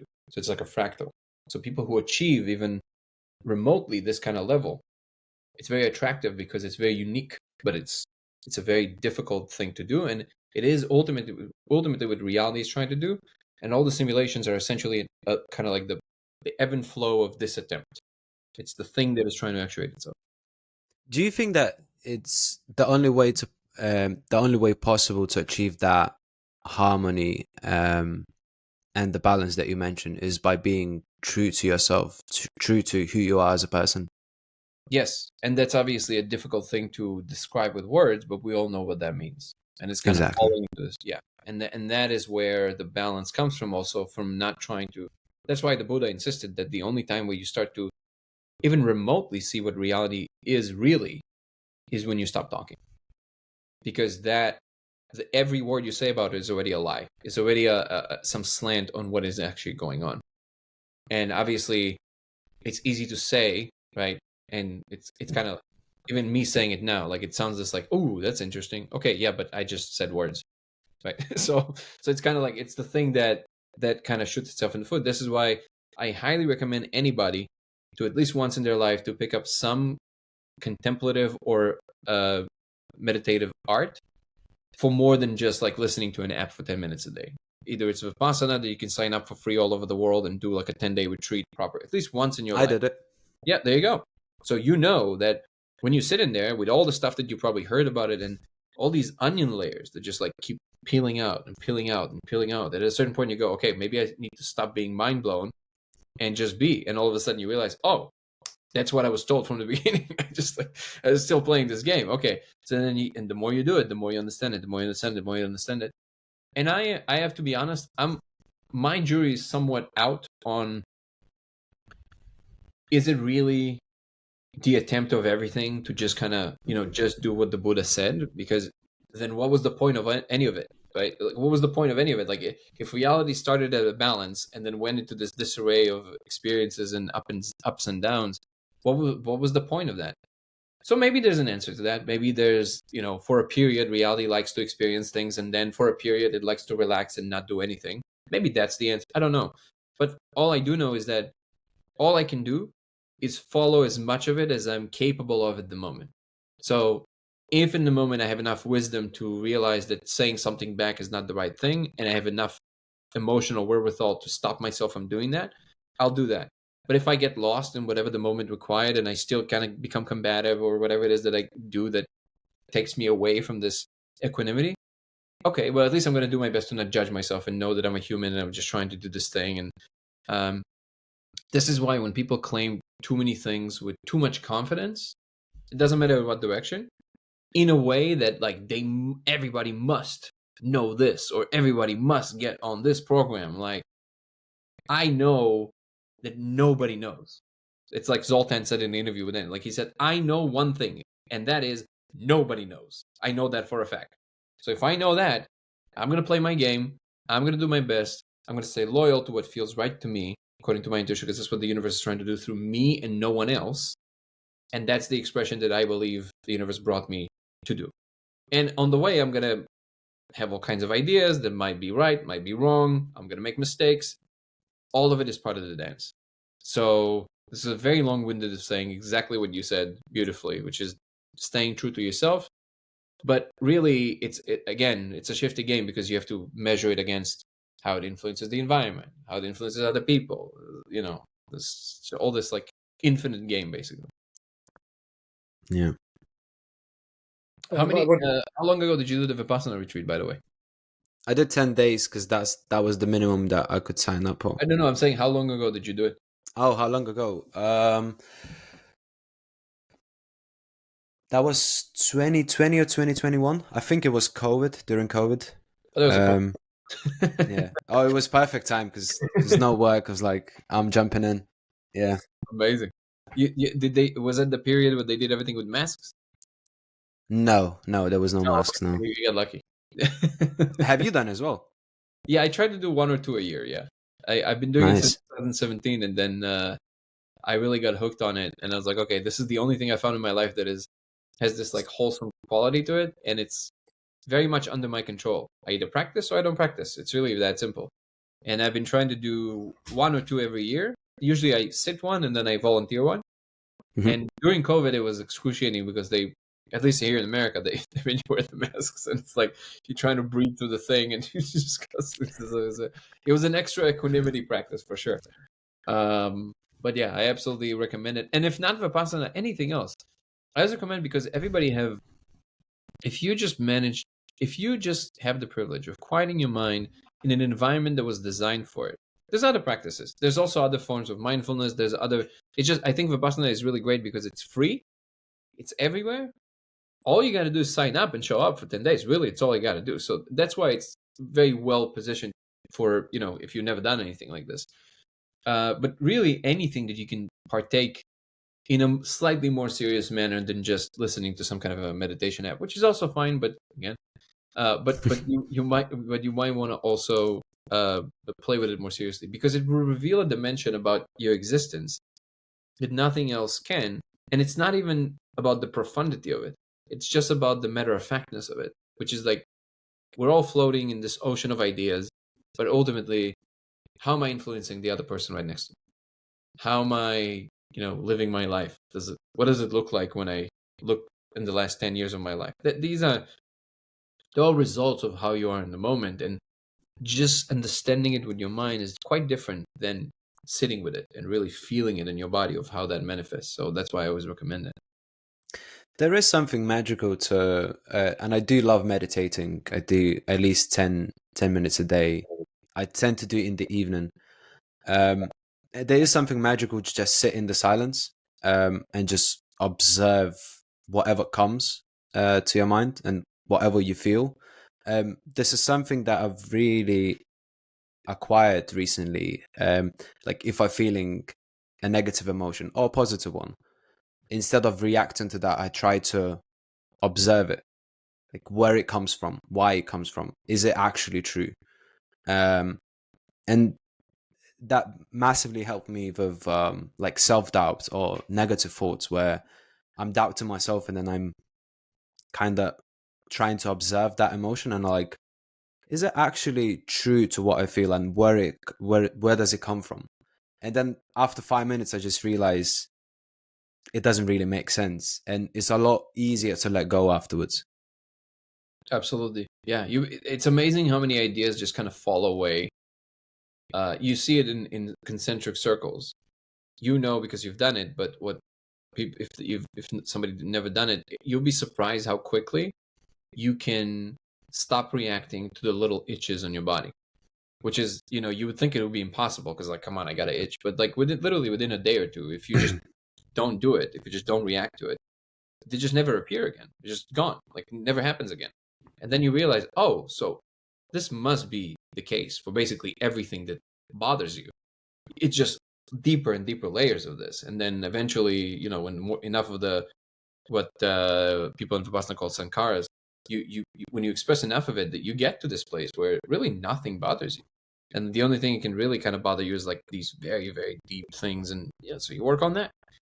But it makes it clear that it is possible to get to a place that is, if not full salvation, at least way better than what you usually tend to entertain. After a good Vipassana retreat, it always feels to me a little bit like Neo stopping bullets.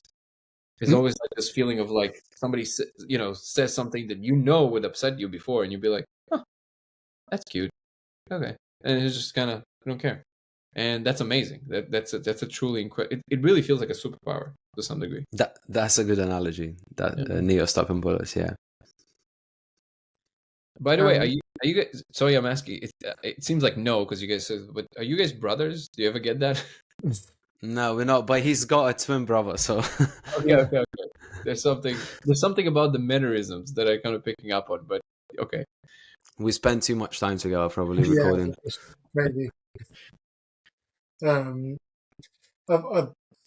wanted to ask, like, sort of, when you're thinking about sort of living to your sort of true purpose and aligning yourself with what sort of the universe might want for you, and you're sort of thinking your divinity, maybe operating in your higher self. Do you kind of feel that maybe it's a coincidence or a soul contract in the sense that you sort of chose this, or is it your fate or destiny? Like, where do you sort of align when you sort of think about the purpose that you're living with this study and hypothesis that you have? It certainly feels like I was born to do this, which is not a position that exists anywhere, which is interesting.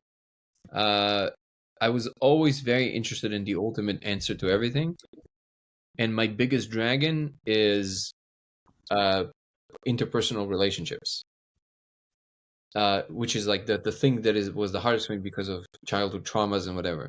So it seems like the perfect hero's journey to both come to terms with reacclimating my soul to being a part of a whole, and at the same time this very strong interest in the ultimate question and the ultimate answer to things that is like a very strong driver. And they're constantly in, the interaction between these two seems to be what gives rise to this path.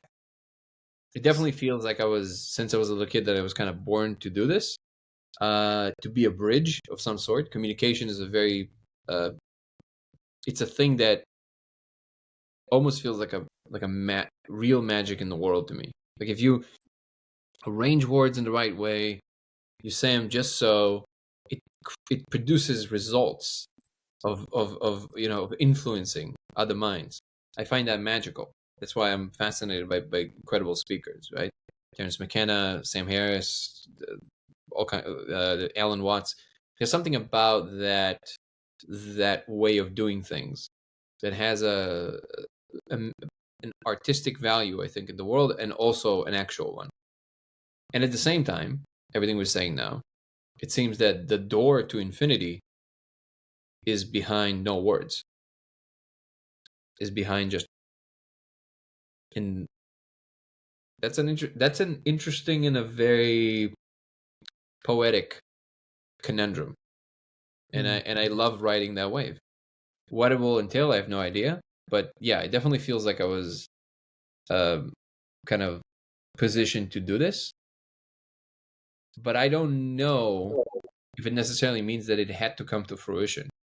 It does feel like there are turns you can take in your life that will steer you closer and further away from your fate or what you were born to do, so to speak. And I believe everybody has that kind of a thing. And I really believe that. I don't even, people always say, yeah, but what about the people that are born with like incredible, disabilities? as easy as, and I'm fully aware of how easy it is to say and how difficult it must be trying to walk that path in their shoes. But I do believe that even there's a function that's being served in terms of like how difficult it is, how challenging it is to do that kind of thing. Back in the day, we used to think that, you know, people with Down syndrome were just like, well, we just got to take care of them for the rest of their lives. Look now, you have people with Down syndrome work in places, create music, incredible music, live completely regular life. That's because there was a certain, maybe there were a few heroes back then, and yes, their life is way harder than most people's, absolutely. But they broke through, and then others saw that it's possible, and they also broke through. So it's almost like the example of no matter how difficult it is possible to not just succeed but thrive. I think is the ultimate journey. And because of that, on the one hand, it seems like, yes, I was kind of born to do this particular niche of whatever this is. But at the same time, it's only as unique as the next person. It's literally everybody are their hero in their stories. And in fact, I saw in one of the, I guess you can call them visions or whatever you want to call them, that literally every single one of us is existing in their own virtual reality. And I spoke about this on the Eddie Bravo podcast recently, so it just feels like a Groundhog Day to me, but I'll just repeat it here. But everybody are basically living in their own reality, actually, not like, oh, you just kind of, I don't know if your red is my red. No, like you're separate. You and me are separate. And then your representation in my world is just a projection. So it's not an actual person. And if you encounter me in your world, I'm just a projection. I'm not a real person. That is designed this way to be completely safe, which sounds like it's computationally insanely expensive and unnecessary, because why would you do that? Like, you just combine and that's it, right? Well, it's designed this way to see what you do. And if you start hurting others, you're not actually hurting anyone. You're just hurting projections in your world. The system does register what you're doing. So it would know that you're the kind of person that would do this or that, right? So it doesn't mean that you can do whatever you want. I don't want anybody to walk away with that assumption. And there are checks and balances, so be very careful there. So now, what does happen, the interesting thing that I saw is that there is one thing, a channel, so to speak, that opens the window between our world and puts us together. So like right now we're in separate sandboxes, and you interacting with my projection if you met me in your world, and vice versa. But if we share a real moment of what we call not like falling in love or infatuation or sexual attraction, but like actual love, like true universal love, if you enter that stage where you can really see the other person, the system registers like a key from both ends. If both people experience it in their sandboxes, there's an unlocking, and they're being projected to a shared space now. So they are now actually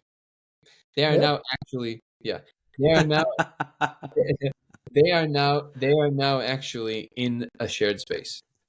Like, we are actually sharing, like we are together in truly, like, you're not a projection, I'm not a projection, we're actually in each other's space. And this is why, by the way, when you fall in love with a woman, it's relatively easy, or with any romantic partner, sometimes there's this feeling of, oh my God, it feels like we're alone in the world. That's because you are. You're literally the only two conscious agents in this world right now, because you opened it through this love portal. And I guess what you would call the ascension or the awakening, or whatever that is that the whole species is trying to find that place together. Where imagine that the whole species of whatever we are opening this channel of love truly, and then everybody enters the space together. Like, now we're truly in the presence of one another, and it feels different. It's not the same as interacting with the avatars, with the projections of. So I believe that this was not shown to me by coincidence. I think that's exactly what's going on, and that's what is trying to emerge. And I think the code that we're seeing, it's almost like the behind the scenes. It's like the technical stuff that is giving rise to the actuation of the thing, which is also part of the story. It's also part of the story of how we come together to these understandings, and then ultimately we have to do the inner work. You can't just build a device and get to a place. You have to do the inner work and be able to open these channels inside yourself, so you can also join the collective, basically. Correct me if I'm repeating myself here, but if we do live in simulation, if that's the hypothesis that we have, then do we actually have a free will, or it's more like a destiny? So say, for example, you just mentioned that you feel like you was born to do the thing that you do. So it's, I can like sense I can sense a bit of destiny here, that like you've been put on this planet to do this study, this research. But then where does the free will comes? Is it part of like I'm being true to myself, that's where my free will is? Or is it more like you have to find it in a way? That is a great question, the answer to which nobody in existence knows. That's why the simulations are run. So from what I understand, and again, just to be super clear, because I'm saying it with so much confidence, people say, like, who are you to think that you know this? Well, as much as anybody else thinks they know anything. So that's what I think I know. From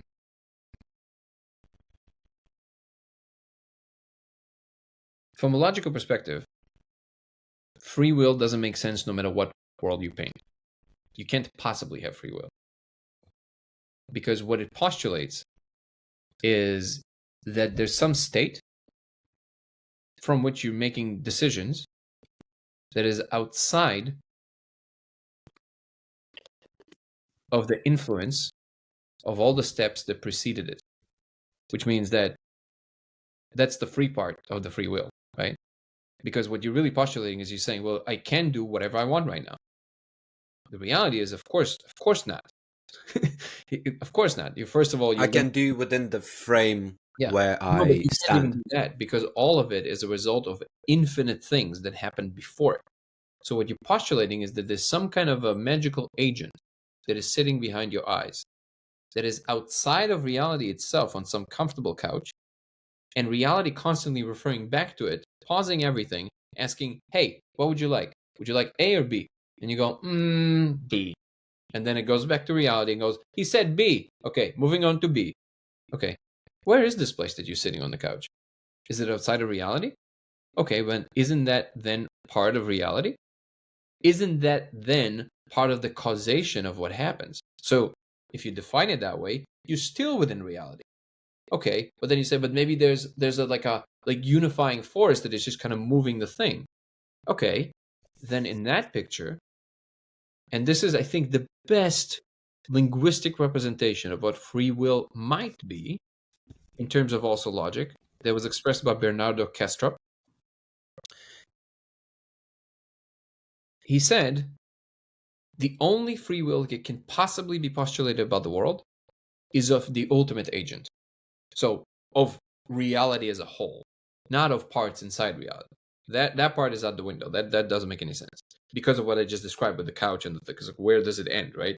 It's all going to be part of what caused the next step to happen. But you can maybe postulate the free will of the universal mind.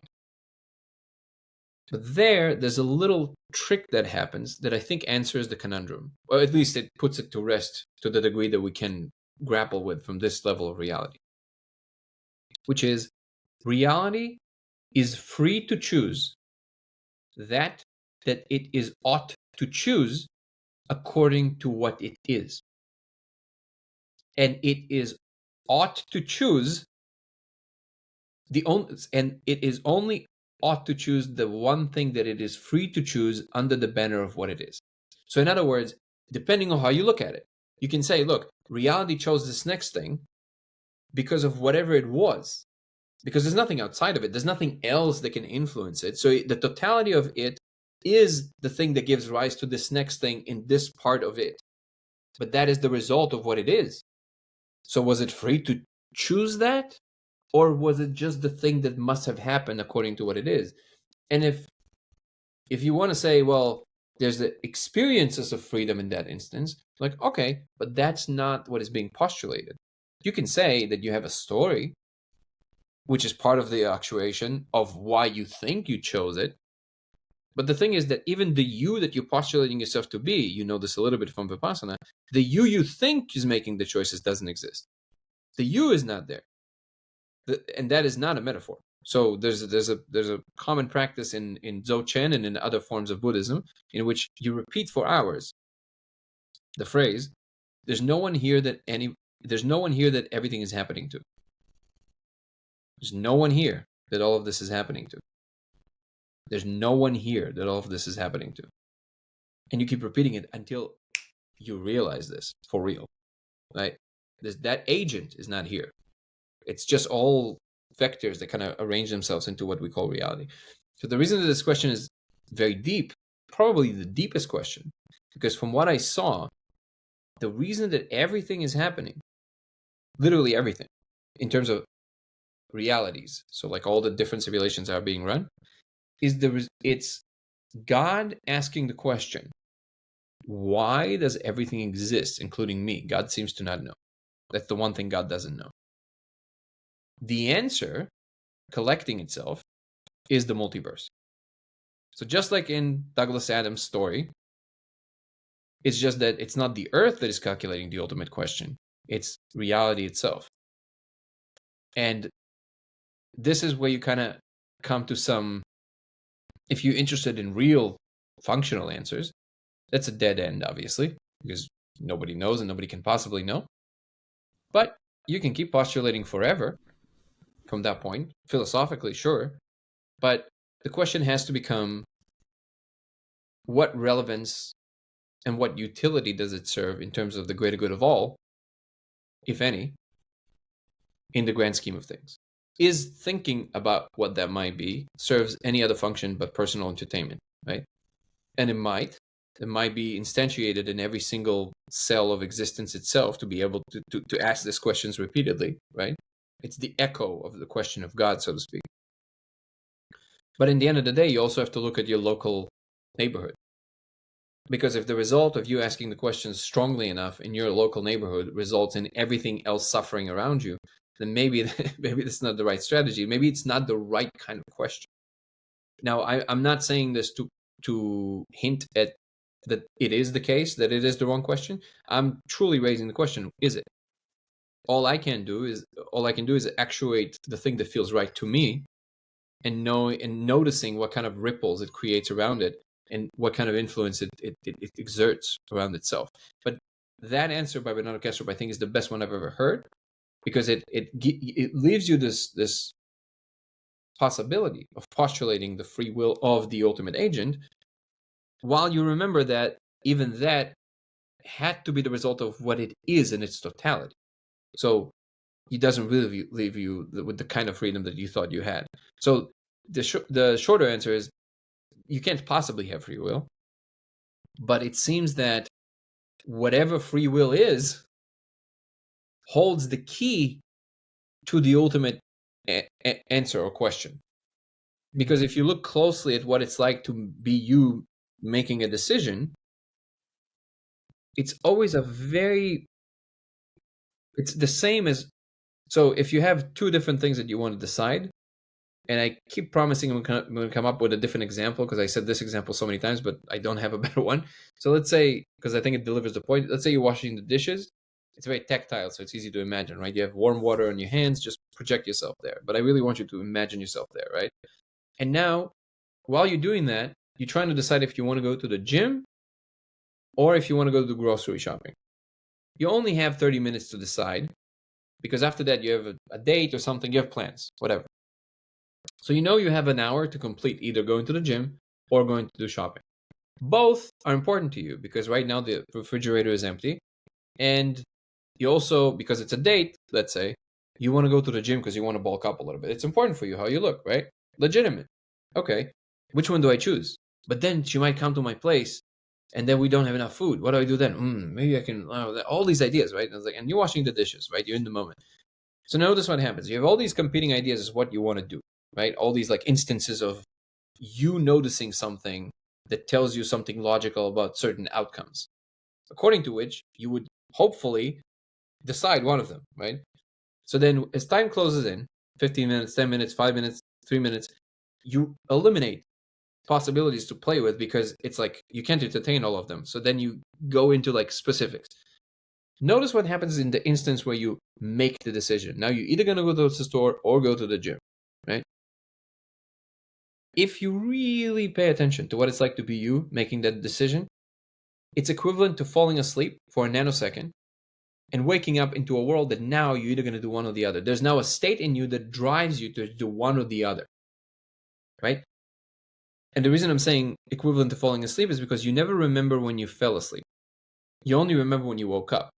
So you don't notice the moment which you fell asleep, but you do remember that now all of a sudden you're in some kind of a world in which, okay, now I'm going to the store, or now I'm going to the gym. And now you have immediately after, you have all these informational patterns that kind of told you, like, I decided to do this.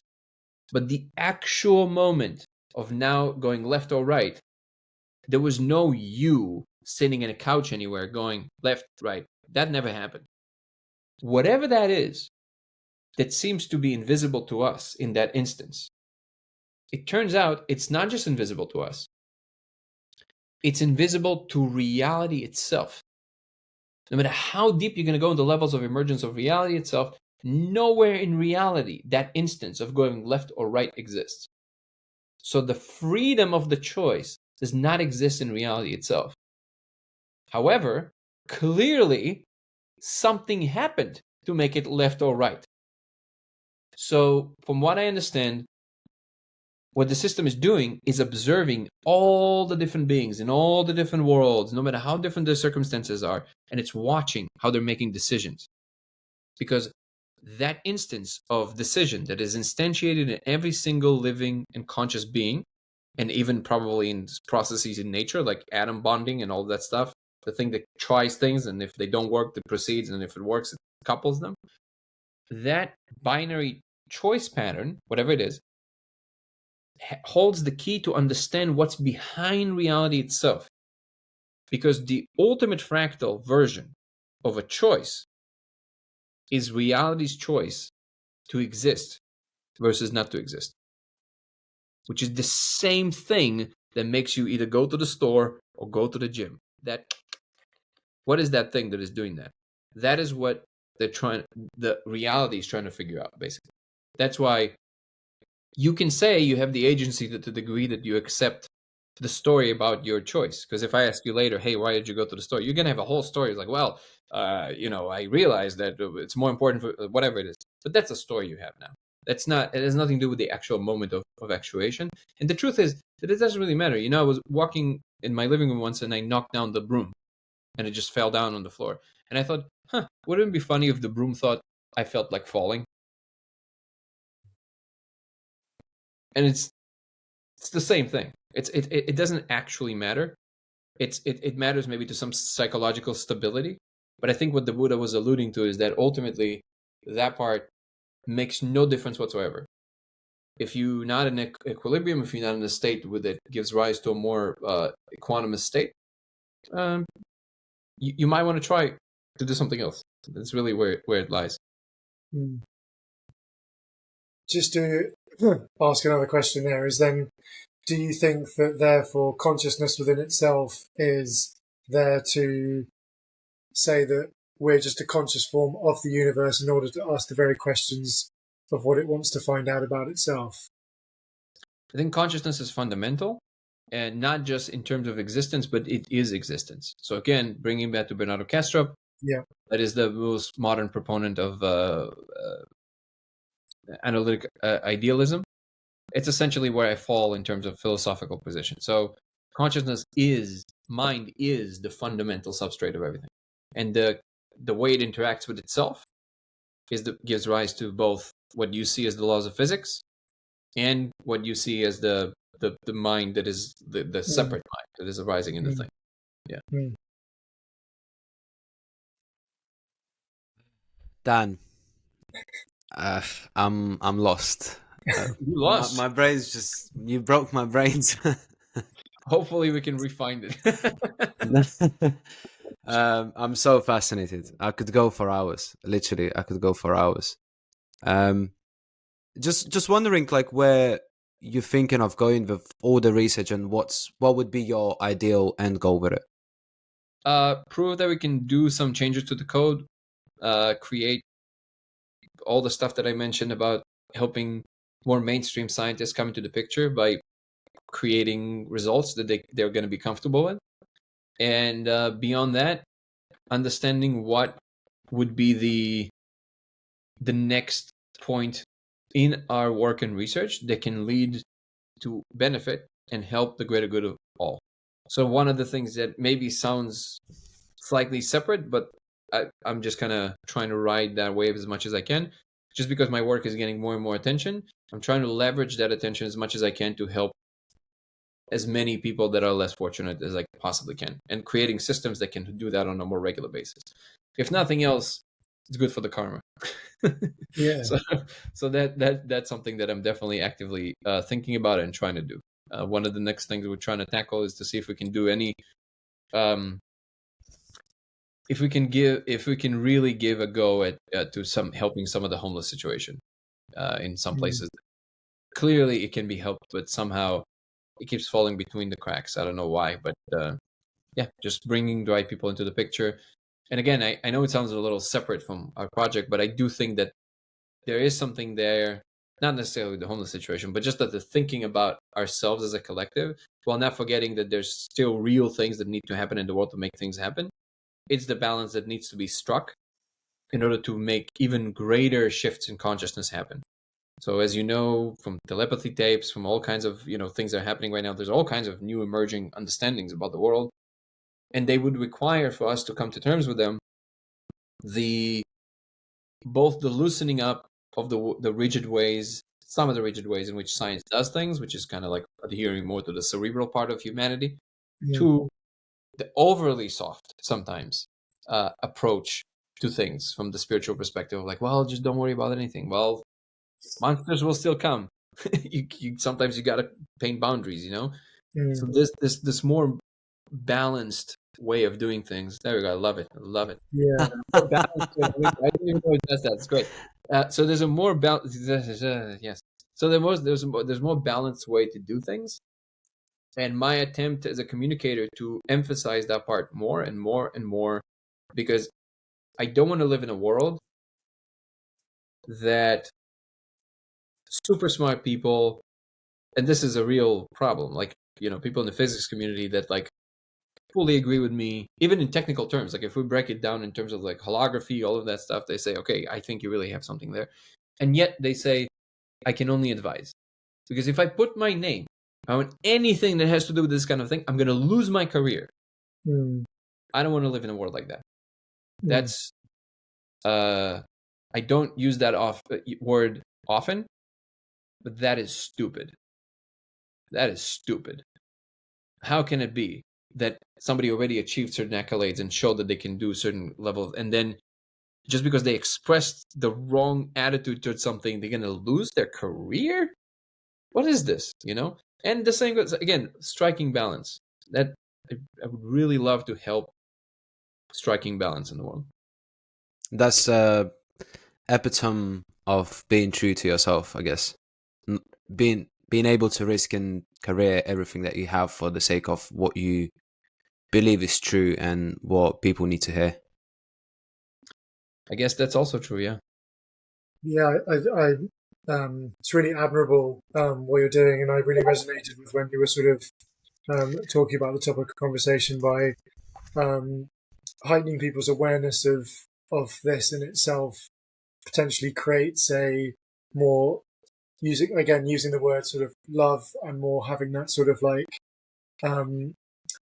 open perception, and sort of love being the foundation of that, and sort of accepting ourselves and one another across all those boundaries, I think will only in turn create more good. So I think that what you're doing is incredible and incredibly inspiring. I appreciate the kind words. Thank you, Rupert. Dan, where can people find more about your work, you, and everything that you do? Dango Thoughts on YouTube is my YouTube channel. DANGO Thoughts. And our website is codeofreality.com. And on YouTube channel, you can also find the link to our Discord. We have a beautiful community of people. Come join us to exchanging these ideas and growing every day. I'd love to. Absolutely. I'm gonna definitely join the Discord, and Absolutely. I can't wait to follow your journey. Thank you so much. Thank you so much. Thank you so much, Rupert. You guys are a blessing. Thank you.